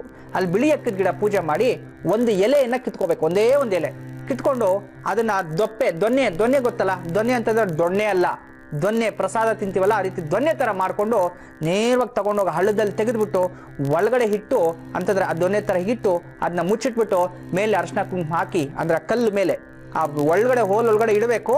ಅದ್ರ ಮೇಲೆ ಭಾಗದಲ್ಲಿ ಮುಚ್ಚಿರ್ತೀವಿ. ಅದ್ರ ಮೇಲೆ ಅಷ್ಟದಿಗ್ಬಂಧನ ಅಂತಂದ್ರೆ 8 ದಿಕ್ಕುಗಳು, ಅದಕ್ಕೆ ಸ್ಕ್ವೇರ್ ಏನ್ ಹಾಕಿರ್ತೀವಿ, ಅರಿಶಿನ ಕುಂಕುಮ ಉದ್ಬತ್ತಿ ಹಾಕಿ ಒಂದು ತೆಂಗಿನಕಾಯಿ ಹೊಡೆದು ಪೂಜೆ ಮಾಡಿ ಇಲ್ಲಿ ಜಲಸ್ಥಾನ ಇದ್ರೆ ನಮ್ಗೆ ತೋರಿಸ್ಕೊಡು ಅಂತ ಪ್ರಾರ್ಥನೆ ಮಾಡ್ಕೊಂಡು ಬಂದ್ಬಿಡ್ಬೇಕು. 24 ಗಂಟೆ ಬಿಟ್ಕೊಂಡು ಮಾರನೇ ದಿನ ಬೆಳಗ್ಗೆ ಹೋಗಿ ನೋಡಿ, ಅದ್ರ ಒಳಗಡೆ ನೀರಿರುತ್ತೆ. ಯಾವ್ದ್ರಲ್ಲಿ? ಆ ಬಿಳಿ ದೊನ್ನೆಯಲ್ಲಿ ತುಂತುರು ಆ ನೀರೇನಾದ್ರೂ ಇದ್ರೆ ಅಲ್ಲಿ ಜಲ ಇದೆ ಒಳಗಡೆ ಅಂತ. ಅದೇನಾದ್ರೂ ಬಾಡ್ಕೊಂಡು ಒಣಗೋಗಿದ್ರೆ ಅಲ್ಲಿ ನೀರಿಲ್ಲ ಅಂತ ತಿಳ್ಕೊಂಬಿಡಿ. ತಂತ್ರ ಪ್ರಯೋಗ ಇದು ನಮ್ಮ ಅಜ್ಜಿ ತಾತಂದ್ರು ಮಾಡ್ತಿದ್ರು. ಅಲ್ಲಿ ಬಾವಿ ಅಗಿಯಕ್ ಮುಂಚೆ ಅಲ್ಲಿ ತೆಗಿತಿದ್ರು, ಬೆಳಗ್ಗೆ ಅಷ್ಟೊಂದು ಇಷ್ಟು ನೀರು ಇರ್ತಾ ಇತ್ತಂತೆ. ಆ ನೀರಿದೆ ಅಂದ್ರೆ ಅಲ್ಲಿ ಬಾವಿ ಆಗಿದ್ರೆ ನೀರು ಸಿಗುತ್ತೆ ಅಂತ. ಈಗ ಬೋರ್ವೆಲ್ಗಳು. ಅದರಿಂದ ನೀವು ಇದನ್ನ ಮಾಡ್ಕೊಳ್ಳಿ, ಖಂಡಿತವಾಗ್ಲೂ ಯಾರಿಗೂ ಸಹ ಇಂಥದ್ದು ತೊಂದರೆ ಆಗೋದಿಲ್ಲ. ಆದ್ರೆ ಈ ನೀವು ಜಲರೇಖೆಯನ್ನ ಬೇಕು ಅಂತ ಕೇಳಿದ್ರಿ, ಅದಕ್ಕೆ ನಿಮ್ಮ ಮನೆಯಲ್ಲಿ ಮತ್ತೆ ಬೋರ್ವೆಲ್ ಹಾಕ್ಬೇಕು ಅಂತಂದ್ರೆ ಈ ಒಂದು ದಿಕ್ಕಿನ ಪ್ರಕಾರ ಪಂಚಮ ದಿಕ್ಕು ಅಂತಂದ್ರೆ ಇಲ್ಲಿಂದ ನಾವು ನೋಡ್ತಕ್ಕಂತೂ ಪೂರ್ವದಿಂದ 1, 2ನೇದು ಆಗ್ನೇಯ, 3ನೇದು ದಕ್ಷಿಣ, 4ನೇದು ಯಾವುದು ನೈಋತ್ಯ, 4ನೇದು ಪಂಚಮ ಅಂದ್ರೆ ಪಶ್ಚಿಮ ಭಾಗ. ನಿಮ್ಮ ಹೊಲಕ್ಕೆ ಪಶ್ಚಿಮ ಭಾಗದಲ್ಲಿ ನಿಮಗೆ ಜಲಸ್ಥಾನ ಸಿಗುತ್ತೆ. ಅಲ್ಲೋಗಿ ಬೋರ್ವೆಲ್ ಹಾಕ್ಸಿ ಖಂಡಿತ ನೀರು ಸಿಗುತ್ತೆ. ಒಳ್ಳೇದಾಗ್ಲಿ ಅಮ್ಮ, ನಮಸ್ತೆ. ಉತ್ತರ ಕನ್ನಡದ ಕುಮಟಾಯಿಂದ ಪತ್ರ ಬಂದಿದೆ. ಅರ್ಚನಾ ಶೇಟ್ ಅವರು ಪತ್ರವನ್ನ ಬರೆದಿದ್ದಾರೆ. ಗುರುಜಿ, ಒಮ್ಮೊಮ್ಮೆ ಜೀವನದಲ್ಲಿ ತುಂಬಾನೇ ಕಷ್ಟ ಅನ್ಸುತ್ತೆ, ಯಾರಿಗೆ ಹೇಳ್ಕೋಬೇಕು ಬಾಧೆ ಗೊತ್ತಾಗೋದಿಲ್ಲ ಅಂತ ಹೇಳ್ತಾ ಇದ್ದಾರೆ. ಡಿಪ್ಲೊಮೊ ಸಿವಿಲ್ ಇಂಜಿನಿಯರಿಂಗ್ ಓದಿದ್ದೀನಿ, ಆದ್ರೆ ಇನ್ನೂ ಉದ್ಯೋಗ ದೊರೆತಿಲ್ಲ. ಇನ್ನು ಮದುವೆಗೆ ಕೂಡ ಸಾಕಷ್ಟು ಪ್ರಯತ್ನಗಳು ನಡೀತಿದೆ, ಆದ್ರೆ ಯಾವುದು ಕೂಡ ಸೆಟ್ ಆಗ್ತಾ ಇಲ್ಲ ಅಂತ ಹೇಳ್ತಿದ್ದಾರೆ. ಮತ್ತೆ ಆಗಾಗ ಆರೋಗ್ಯದಲ್ಲಿ ಸಮಸ್ಯೆ ಆಗುತ್ತೆ, ಮೈಯೆಲ್ಲ ತುರ್ಕೆ ಆಗುತ್ತೆ, ಕೆಂಪಾಗಿ ಬರೆಗಳು ಕಾಣಿಸ್ಕೊಳ್ಳುತ್ತೆ, ಸ್ವಲ್ಪ ಹೊತ್ತಿನ ನಂತರ ಅದಷ್ಟು ಕದೆ ಮರೆಯಾಗಿ ಹೋಗುತ್ತೆ, ಪ್ರತಿದಿನ ಇದೇ ರೀತಿ ಆಗುತ್ತೆ. ರಾತ್ರಿ ನಿದ್ದೆಯಲ್ಲಿ ಸರಿಯಾಗಿ ದುಸ್ವಪ್ನಗಳು ಬೀಳ್ತಾ ಇರುತ್ತೆ, ಸರಿಯಾದಂತ ನಿದ್ದೆ ಬರೋದಿಲ್ಲ. ದಯವಿಟ್ಟು ತುಂಬಾ ಹೆದರ್ಕೊಳ್ತಿದ್ದೀನಿ ನಾನು ಇದರಿಂದ. ಇದಕ್ಕೆಲ್ಲ ಒಂದು ಸೂಕ್ತ ಪರಿಹಾರ ತಿಳಿಸಿ. ಇನ್ನು ವಿವಾಹ ಭಾಗ್ಯ ಯಾವಾಗಿದೆ, ಜನ್ಮ ಕುಂಡಲಿಯ ಪ್ರತಿಯನ್ನ ಕಳಿಸಿದರೆ ನೋಡಿ ತಿಳಿಸ್ಕೊಡಿ ಅಂತ ಹೇಳಿದ್ದಾರೆ. ಜಾತಕವನ್ನ ಕಳಿಸಿದಿರಿ. ಆತ್ರೇಯ ಗೋತ್ರ, ಅರ್ಚನಾ ಹೆಸರು ತುಂಬ ಚೆನ್ನಾಗಿದೆ. ಅರ್ಚನಾ ಅಂತಂದ್ರೆ ವಿಶೇಷವಾಗಿ ಸಮರ್ಪಣೆ ಅಂತ. ನಿನ್ನ ಜೀವನ ಬೇರೆಯವರಿಗೆ ಸಮರ್ಪಣೆ ಇದರ ಅರ್ಥ. ಅದಕ್ಕೆ ಭಗವಂತನಿಗೆ ಅರ್ಚನೆ ಮಾಡಿಸಿ ಅಂತ ಹೇಳ್ತೀವಿ. ಅರ್ಚನೆ ನಮ್ಮ ಸಂಕಲ್ಪಗಳನ್ನು ದೇವರ ಹತ್ರ ತಗೊಂಡೋಗಿ ಇಡಿ ಎಂಬುದು ಅರ್ಥ. ನೋಡಿ, ಈ ಜಾತಕದಲ್ಲಿ ಇರ್ತಕ್ಕಂಥದ್ದು ಭರಣಿ ನಕ್ಷತ್ರದಲ್ಲಿ ಹುಟ್ಟಿರ್ತಕ್ಕಂಥದ್ದು, ಮೇಷರಾಶಿಯಲ್ಲಿ ಹುಟ್ಟಿದ್ರಿ. ಭರಣಿ ನಕ್ಷತ್ರ ಲಗ್ನ, ವಿಶೇಷವಾಗಿ ನಿಮ್ಮ ಜನ್ಮ ಜಾತಕದಲ್ಲಿ ಲಗ್ನದಲ್ಲಿ ಬುಧ ಇರತಕ್ಕಂಥದ್ದು. ಅಷ್ಟಮದಲ್ಲಿ ನೋಡಿ, 6ನೇ ಮನೆಯಲ್ಲಿ ಷಷ್ಠಮ ಸ್ಥಾನದಲ್ಲಿ ಕುಜ, ನೀಚ ಕುಜ ಮತ್ತು ಕೇತು ಇರತಕ್ಕಂಥದ್ದು. ಕುಜದೋಷ ಇದೆಯಮ್ಮ ನಿನ್ನ ಜಾತಕದಲ್ಲಿ. ಕುಜದೋಷ ಇದ್ದಾಗ ಮದುವೆ ತುಂಬ ನಿಧಾನ ಆಗುತ್ತೆ ಅಂತ ತೋರಿಸ್ತಿದೆ. ಮತ್ತೆ ಚರ್ಮದ ರೋಗಗಳು ಬರುತ್ತೆ ಅಂತ ನೀವು ಹೇಳಿರೋ ಪ್ರಕಾರ. ಬರೆಗಳು ಮತ್ತೊಂದು ಅಂದ್ರೆ ಸ್ಕಿನ್ ತುಂಬ ಸೆನ್ಸಿಟಿವ್ ಇರುತ್ತೆ, ಅದರಿಂದ ಹಂಗೆ ಆಗ್ತಿದೆ, ಅದು ಮಾಯವಾಗುತ್ತೆ ಅಂತ ಬೇರೆ ಹೇಳ್ತಿದ್ಯಾ. ಮತ್ತೆ 12ನೇ ಮನೆಯಲ್ಲಿ ರಾಹು ರವಿ ಇದೆ ನೋಡಿ, ನೇತ್ರ ಚಿಕಿತ್ಸೆಗೆ ಒಳಗಾಗ್ತೀಯ ಅಂತ, ಮತ್ತೆ ಪಿತೃವಿಂದ ದೂರ ಆಗ್ತೀಯ ಅಂತ ಬೇರೆ ಇರ್ತಕ್ಕಂಥದ್ದು ನಿನ್ನ ಜನ್ಮ ಜಾತಕದಲ್ಲಿ. ಆದರೆ ಪಿತೃಕಾರಕ ಅಂದ್ರೆ ಆತ್ಮಕಾರಕ. ಪ್ರೇತ ದೋಷ ಇದೆ ಅಂದ್ರೆ ದೆವ್ವ ಬಂದು ಹಿಡ್ಕೊಂಡಿದೆ ಅಂತಲ್ಲ, ನಿನ್ನ ಜಾತಕದಲ್ಲಿ ಪೂರ್ವ ಜನ್ಮದ ಕರ್ಮಫಲ ಇರೋದು. ಆಯ್ತಾ? ಹಾಗಂತೇಳಿ ನನ್ಗೆ ಯಾರೋ ಮಾಟ ಮಾಡಿಸ್ಬಿಟ್ಟಿದ್ದಾರೆ, ಅದಕ್ಕೆ ನನ್ಗೆಲ್ಲೋ ಮೈ ಮೇಲೆಲ್ಲ ಬರೆಗಳು ಬರ್ತಿದೆ, ಯಾರೋ ಹೊಡೆದಂಗಾಗುತ್ತೆ, ಕಿಡ್ದಂಗಾಗುತ್ತೆ, ಅದೆಲ್ಲ ಮೈಂಡಿಂದ ತೆಗೆದುಬಿಡು. ನೀನು ಪೂರ್ವ ಜನ್ಮದ ಕರ್ಮಫಲದಿಂದ ಇಂಥದ್ದು ಆಗ್ತಿರೋದು. ಈ ಒಂದು ದೋಷ ನಿವಾರಣೆಗೆ ವಿಶೇಷವಾಗಿ ನೀವು ಮಾಡಬೇಕಾಗಿರ್ತಕ್ಕಂಥದ್ದು ಯಾರ ಆರಾಧನೆ? ಇವರು ನಾಗಾರಾಧನೆ ಮಾಡಬೇಕು. ಒಂದು 64 ದಿನಗಳ ಕಾಲ ಪ್ರತಿದಿನವೂ ಹೋಗಿ ಒಂದು ನಾಗದೇವತೆಗಳು ಅಥವಾ ನಾಗದೇವತೆಗಳು ಎಲ್ಲಾದ್ರೂ ಸ್ಥಾಪನೆ ಮಾಡಿರ್ತಾರೆ, ಅರಳಿ ಮರದ ಕೆಳಗಡೆ ಎಲ್ಲಾದ್ರೂ ದೇವಸ್ಥಾನದಲ್ಲಿ, ಅವ್ರಿಗೋಗಿ ಪೂಜೆ ಮಾಡಿಕೊಂಡು ಸ್ವಲ್ಪ ಕಸ್ತೂರಿ ಅರಿಶಿನ ತಗೊಂಡು, ಆ ಕಸ್ತೂರಿ ಅರಿಶಿನವನ್ನ ದೇವರಿಗೆಲ್ಲ ಉಜ್ಜಿ ಅದನ್ನ ಸ್ವಲ್ಪ ವಾಪಸ್ ತಗೊಂಬ. ಪ್ರತಿದಿನವೂ ನಿನ್ನ ಮೈಗೆಲ್ಲ ಹಚ್ಕೊಂಡು ಒಂದು ಮಾರನೇ ದಿನ ಆ ಕಸ್ತೂರಿ ಅರಿಶಿನವನ್ನು ಹಚ್ಕೊಂಡು ಸ್ನಾನ ಮಾಡ್ತಾ ಬಾ ಒಂದು 64 ದಿನ. ಖಂಡಿತವಾಗ್ಲೂ ಅರಿಶಿನದ ಸ್ನಾನದಿಂದ ನಿನ್ನ ದೇಹಕ್ಕೂ ಕಾಂತಿ ಬರುತ್ತೆ, ಅದೇ ಆಂಟಿಬಯೋಟಿಕ್, ರೋಗಗಳು ಶಮನ ಮಾಡುತ್ತೆ, ಸರ್ಪಶಾಪನೂ ಮುಕ್ತಿ ಆಗುತ್ತೆ ತಾಯಿ. ಇಷ್ಟು ಮಾಡು, ನಿನ್ನ ಜೀವನ ಪರ್ಯಂತ ಚೆನ್ನಾಗಿರುತ್ತೆ, ಕುಜದೋಷನೂ ಹೋಗ್ಬಿಡುತ್ತೆ. ನಂತರ ಮದುವೆನೂ ನಿಶ್ಚಯ ಆಗುತ್ತೆ. ನಿಮ್ಮ ಮನೆಯ ದಕ್ಷಿಣ ಭಾಗದಿಂದ ಬರ್ತಾನೆ, ಅವನು ಮೊದಲನೇ ಮಗನೇ ಆಗಿರ್ತಾನೆ. ಮಾಡ್ಕೊಳ್ಳಿ, ಒಳ್ಳೇದಾಗ್ಲಿ. ನಮಸ್ತೆ. ಗುರುಜಿ, ಇನ್ನೊಂದು ಪತ್ರವನ್ನ ನೋಡೋಣ. ಹೆಸರನ್ನ ಹಾಗೂ ಊರನ್ನ ದಯವಿಟ್ಟು ಗೌಪ್ಯವಾಗಿಡಿ ಅಂತ ಹೇಳ್ತಾ ಇದ್ದಾರೆ. ಸಾಕಷ್ಟು ಜೀವನದಲ್ಲಿ ನೊಂದಿದ್ದೀನಿ, ಅಪವಾದ, ಅಪನಂಬಿಕೆ, ನೆಮ್ಮದಿಯೇ ಇಲ್ಲ ಈ ಜೀವನದಲ್ಲಿ, ಬರೀ ನಂಬಿಕೆ ದ್ರೋಹಕ್ಕೆ ಒಳಗಾಗಿದ್ದೀನಿ ಅಂತ ತಿಳಿಸ್ತಾ ಇದ್ದಾರೆ. ಮದುವೆ ಆಗಿ ಈಗ ನನಗೆ 4 ವರ್ಷಗಳಾಯಿತು. ನನ್ನ ಪತಿ ನನ್ನ ಜೊತೆಯಲ್ಲೇ ಇಲ್ಲ ಗುರುಜಿ. ಅವರ ತಂದೆ ತಾಯಿ ಅಕ್ಕ ತಂಗಿಯರ ಜೊತೆ ಇದ್ದಾರೆ. ಮಗು ಹುಟ್ಟಿದ ಮೇಲೆ ತುಂಬಾ ಕಿರುಕುಳ ನೀಡಿ, ಹೊಡೆದು ಬೈದು ಎಲ್ಲರೂ ಅಲ್ಲಿಂದ ಅವಮಾನಿಸಿ ನನ್ನನ್ನು ತವರಿಗೆ ವಾಪಸ್ ಕಳಿಸ್ಬಿಟ್ಟಿದ್ದಾರೆ. ಈವರೆಗೂ ಗಂಡ ನಾನು ಹೆತ್ತಂತ ಒಂದು ಹೆಣ್ಣು ಮಗುವನ್ನ ನೋಡ್ಲಿಕ್ಕೂ ಕೂಡ ಬಂದಿಲ್ಲ ಅಂತ ತಿಳಿಸ್ತಾ ಇದ್ದಾರೆ. ಇತ್ತೀಚೆಗಷ್ಟೇ ಗೊತ್ತಾಗಿದೆ, ಅತ್ತೆ ನಾದನಿಯರು ಅವರ ಗಂಡಂದ್ರು ಎಲ್ಲರೂ ಸೇರಿ ಮಾಟ ಮಂತ್ರ ಮಾಡಿಸಿ ಅವರ ಕಪಿ ಮುಷ್ಟಿಯಲ್ಲಿ ಇಟ್ಕೊಂಡಿದ್ದಾರೆ ಅಂತ. ಇದು ನಿಜಾನಾ? ನನ್ನ ಮಗುವನ್ನ ನೋಡ್ಲಿಕ್ಕಾದ್ರೂ ಅವ್ರು ಬರ್ಬೋದಿತ್ತಲ್ವಾ? ನಾನು ಏನ್ ಮಾಡೋದು ನನ್ನ ಜೀವನಕ್ಕೆ ಆಧಾರ ಆಗಿ ಒಂದು ಪರಿಹಾರ ಸೂಚಿಸಿ ಅಂತ ಕೇಳ್ತಾ ಇದ್ದಾರೆ. ಜೈ ಮಹಾಕಾಳಿ.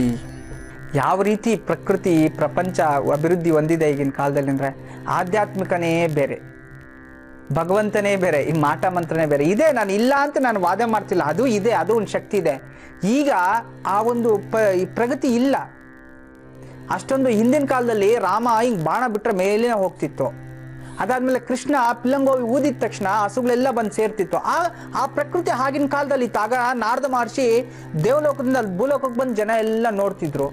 ಈ ಕಲಿಯುಗದಲ್ಲೂ ಅಷ್ಟೇ, ಒಂದು ಬಿಫೋರ್ 25 ಇಯರ್ಸ್ ಬ್ಯಾಕ್ ಬೇಕಾದಷ್ಟು ಶಕ್ತಿಗಳಿದ್ವು, ಕ್ಷುದ್ರ ಶಕ್ತಿಗಳು. ಈಗೇನಾಗಿದೆ, ಈ ಕಂಪ್ಯೂಟರ್ ತರಂಗಗಳು, ನೆಟ್ವರ್ಕ್ ಅದು ಇದು ಬಂದಾಗಿಂದ ಮಂತ್ರಗಳಿಗೆ ಪ್ರಯೋಗಗಳು ಕಮ್ಮಿ ಆಗಿದೆ, ಶಕ್ತಿ ಕುಗ್ತಾ ಇದೆ. ಅಂದ್ರೆ ಈ ಮಾಟ ಮಂತ್ರ, ಬೀಜಾಕ್ಷರ ಮಂತ್ರಗಳಿಲ್ಲ, ನೆಟ್ವರ್ಕ್ ಬ್ರೇಕ್ ಆಗ್ತಿದೆ. ನೋಡಿ, ಈ ಒಂದು ಪಕ್ಷಿಗಳು, ಗುಬ್ಬಚ್ಚಿಗಳೇ ಮನೆಗಳಲ್ಲಿ ಮೊದಲು ಮೊಟ್ಟೆ ಇಡ್ತಿದ್ವು, ಎಲ್ಲ ಇಡ್ತಿದ್ವು, ಎಲ್ಲಿ ಕಂಡ್ರು ಕಾಣಿಸ್ತಿತ್ತು. ಈಗ ಹುಡ್ಕಾರೋಣ ಅಂದ್ರೆ ಗುಬ್ಬಚ್ಚಿ ಕಾಣಿಸೋದೇ ಇಲ್ಲ. ಇಷ್ಟೊಂದು ಇಂಥವೇ ಹೋಗ್ಬಿಟ್ಟಿದೆ ಪ್ರಾಣಿಗಳು ಅಂತಂದ್ರೆ ಇನ್ನು ಇವೆಲ್ಲ ಇರ್ತಾವ ಕ್ಷುದ್ರ ಶಕ್ತಿಗಳು, ಪೂಜೆಗಳು ಇರ್ಬೋದು. ಸ್ಮಶಾನದಲ್ಲಿ ಮಾಡೋ ಜಾಗದಲ್ಲಿ ಅವ್ರು ಇಟ್ಟಿರ್ತಾರೆ, ನಾನು ಕಂಡಿದ್ದೀನಿ, ನಾನು ನೋಡಿದ್ದೀನಿ, ಅವುಗಳ ಬಗ್ಗೆ ನನಗೂ ಗೊತ್ತು. ಆದರೆ ಮಾಟ ಮಾಡಿಸಿ ಕುಟುಂಬನ ಮಗನಿಟ್ಕೊಂಡ ಪರಿಸ್ಥಿತಿ ಅವ್ರಿಗೂ ಬಂದಿರೋದಿಲ್ಲ. ಅದು ಸುಳ್ಳು. ನಿನ್ಗೆ ಯಾರೋ ತಲೆಗೆ ತುಂಬಿಸಿ ಸ್ಕ್ರೂ ಹಾಕಿ ಟೈಟ್ ಮಾಡಿ ಲೂಸ್ ಮಾಡಿ ಎಲ್ಲ ಒಳಗಡೆ ಸೇರ್ಕೊಂಡ್ಬಿಟ್ಟಿದೆ. ಫಸ್ಟ್ ಅದರಿಂದ ಆಚೆಗೆ ಬರಬೇಕು. ಭಗವಂತನ ನಂಬಿರೋರಿಗೆ ಏನೂ ಆಗೋದಿಲ್ಲ. ಭಗವಂತನ ಶಕ್ತಿ ತುಂಬಾ ಚೆನ್ನಾಗಿರುತ್ತೆ. ಚೈತನ್ಯ ಶಕ್ತಿ. ಮಾಟ ಮಂತ್ರ ಗೋಪ್ಯವಾಗಿ ಸೀಕ್ರೆಟ್ ಆಗಿ ಮಾಡೋದು. ಭಗವಂತನ ಪೂಜೆ ಎಲ್ಲರೂ ಗೊತ್ತಾಗೋ ಥರ ಮಾಡೋದು. ಸತ್ಯಮೇವ ಜಯತೆ. ಯಾವತ್ತು ಒಳ್ಳೇದಕ್ಕಿದ್ದೇ ಇರುತ್ತೆ ತಾಯಿ, ಚಿಂತೆ ಮಾಡಬೇಡ. ನಿನ್ ಗಂಡ ಮನೆಗೆ ಬರ್ಬೇಕು ತಾನೆ. ಇರಿ, ಅದಕ್ಕೊಂದು ರಮಣಶಾಸ್ತ್ರದಲ್ಲಿ ನೋಡ್ತೀನಿ ನೋಡಿ, ಪಂಚಮ ಸ್ಥಾನ ತೋರಿಸ್ತಿದೆ. ಖಂಡಿತವಾಗಿ ಇನ್ನು 5 ತಿಂಗಳಲ್ಲಿ ನಿನ್ ಗಂಡ ನಿನ್ ಮನೆಗೆ ಬಂದೇ ಬರ್ತಾನೆ. ಬರೋದಿಲ್ಲ ಅನ್ನೋದು ಸುಳ್ಳು. 3ನೇ ಮನೆಯಲ್ಲಿ ತೋರಿಸ್ತಿರ್ತಕ್ಕಂಥದ್ದು. 3ನೇ ಸ್ಥಾನ ತೃತೀಯ ಸ್ಥಾನ, ಕುಟುಂಬ ಸ್ಥಾನ. 2ನೇ ಮನೆ ಮನಸ್ಸುಕಾರಕ. ಅವನ ಮನ್ಸಿಗೇನೋ ಬೇಜಾರು ಮಾಡ್ಕೊಂಡಿದ್ದ ನಿನ್ ಮೇಲೆ, ಅದರಿಂದ ಈ ರೀತಿ ಆಗ್ತಿರ್ತಕ್ಕ. ನೀನೇನ್ ಮಾಡ್ಬೇಕು, ಪ್ರತಿ ಸೋಮವಾರ ಶಿವನ ದೇವಸ್ಥಾನದಲ್ಲಿ ರಾಹುಕಾಲದಲ್ಲಿ ಬೆಳಗ್ಗೆ 7:30 9 ಗಂಟೆ ರಾಹುಕಾಲ ಇರುತ್ತೆ. ಆ ಟೈಮಲ್ಲಿ ಬಿಲ್ವಾರ್ಚನೆ ಮಾಡಿ. ಇಲ್ಲ ಅಂತಂದ್ರೆ ನೀನ್ ಮನೆಯಲ್ಲೇ ಬಿಲ್ವಾರ್ಚನೆ ಮಾಡ್ಕೊಂಡು ಶಿವನ ದೇವಸ್ಥಾನಕ್ಕೆ ಹೋಗ್ಬಿಟ್ಟು ಅಕ್ಕಿ ಬೆಲ್ಲ ಒಂದು ಬಿಳಿ ವಸ್ತ್ರ ದಾನ ಕೊಡ್ತಾ ಬಾ. ಒಂದು 16 ವಾರ ಮಾಡು. ಈ 4 ತಿಂಗಳು ಮುಗಿಯೋಷ್ಟು ಒಳಗಡೆ ನಿನ್ನ ಗಂಡ ನಿನ್ಗಂತ್ರ ಬಂದೇ ಬರ್ತಾನೆ. ನಂತರ ಸುಖ ದಾಂಪತ್ಯ ಮಾಡಿ ತಾಯಿ. ಒಳ್ಳೇದಾಗ್ಲಿ. ನಮಸ್ತೆ. ಗುರುಜಿ, ಕಾರ್ಯಕ್ರಮಕ್ಕೆ ಆಗಮಿಸಿ ಸಾಕಷ್ಟು ಉಪಯುಕ್ತಕರವಾದಂತಹ ಮಾಹಿತಿಯನ್ನ ಒದಗಿಸ್ಕೊಟ್ರಿ. ಎಲ್ಲ ಮಾಹಿತಿಗಾಗಿ ಧನ್ಯವಾದಗಳು ತಮಗೆ. ಸರ್ವೇ ಜನ ಸುಖಿನೋ ಭವಂತು, ಸಮಸ್ತ ಸನ್ಮಂಗಳಾನಿ ಭವಂತು. ಬ್ರಹ್ಮೋಸ್ಮಿ. ವೀಕ್ಷಕರೇ, ಹೋಗ್ಬರೋ ಸಮಯ ಆಗಿದೆ. ಎಂದಿನಂತೆ ಮತ್ತೆ ನಿಮ್ಮೆಲ್ಲರ ಭೇಟಿ ನಾಳೆ ಬೆಳಗ್ಗೆ ಸರಿಯಾಗಿ 8 ಗಂಟೆಗೆ ನಿಮ್ಮ ನೆಚ್ಚಿನ ಓಂಕಾರ ನೇರ ಪ್ರಸಾರ ಕಾರ್ಯಕ್ರಮದಲ್ಲಿ. ಅಲ್ಲಿವರೆಗೂ ವಂದನೆಗಳು.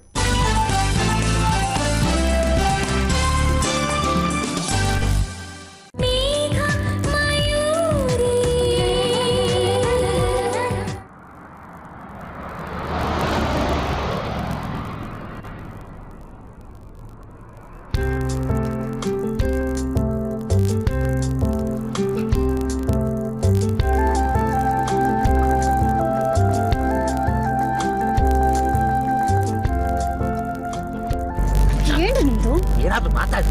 ಅಣ್ಣ ಇದಾರೆ, ಸುಮ್ಮನೆ ಕೂತ್ಕೊಳ್ಳಿ. ಅಣ್ಣ ಇದ್ರೆ ಮಾತಾಡಬಾರ್ದ? ಏನ್ ನಿಮ್ಮ ಅಣ್ಣ ಲಾರ್ಡ್ ಲಿಂಟನ್? ಹಾಗೆಲ್ಲ ಏನೂ ಇಲ್ಲ, ಒಂದು ಗೌರವ ಅಷ್ಟೇ. ಆ ಗೌರವ ನನಗೆ ಯಾಕೆ ಕೊಡಲ್ವೋ? ಸಿಂಹನ ಮಾತ್ರ ಕಾಡಿನ ರಾಜ ಅಂತ ಕರೆಯೋದು. ಅದೇ ನಿಜ. ನಿಮ್ಮ ಮನೇನೆ ಒಂದು ಮೃಗಾಲಯ. ನಿಮ್ಮ ಅಣ್ಣ ಸಿಂಹ, ತಾವು ಸಿಂಹಿಣಿ. ಕುತ್ಕೋತಿರೋ ಕೂರ್ತೀರಿ, ಏನ್ ಮಾಡ್ತೀರಿ? ಕಿಟ್ಕಿಂದ ಆಚೆ ಎತ್ಬಿಡ್ತೀನಿ. ಪಶು ಮಾವ, ಏನಪ್ಪಾ ದೊರೆ, ಯಾಕೆ ಸೈಲೆಂಟ್ ಆಗಿ ಕೂತ್ಬಿಟ್ಟಿದ್ರಾ? ಪಕ್ಕದಲ್ಲಿ ಸೈಲೆನ್ಸ್ ಇದೆಯಲ್ಲ. ರೇ,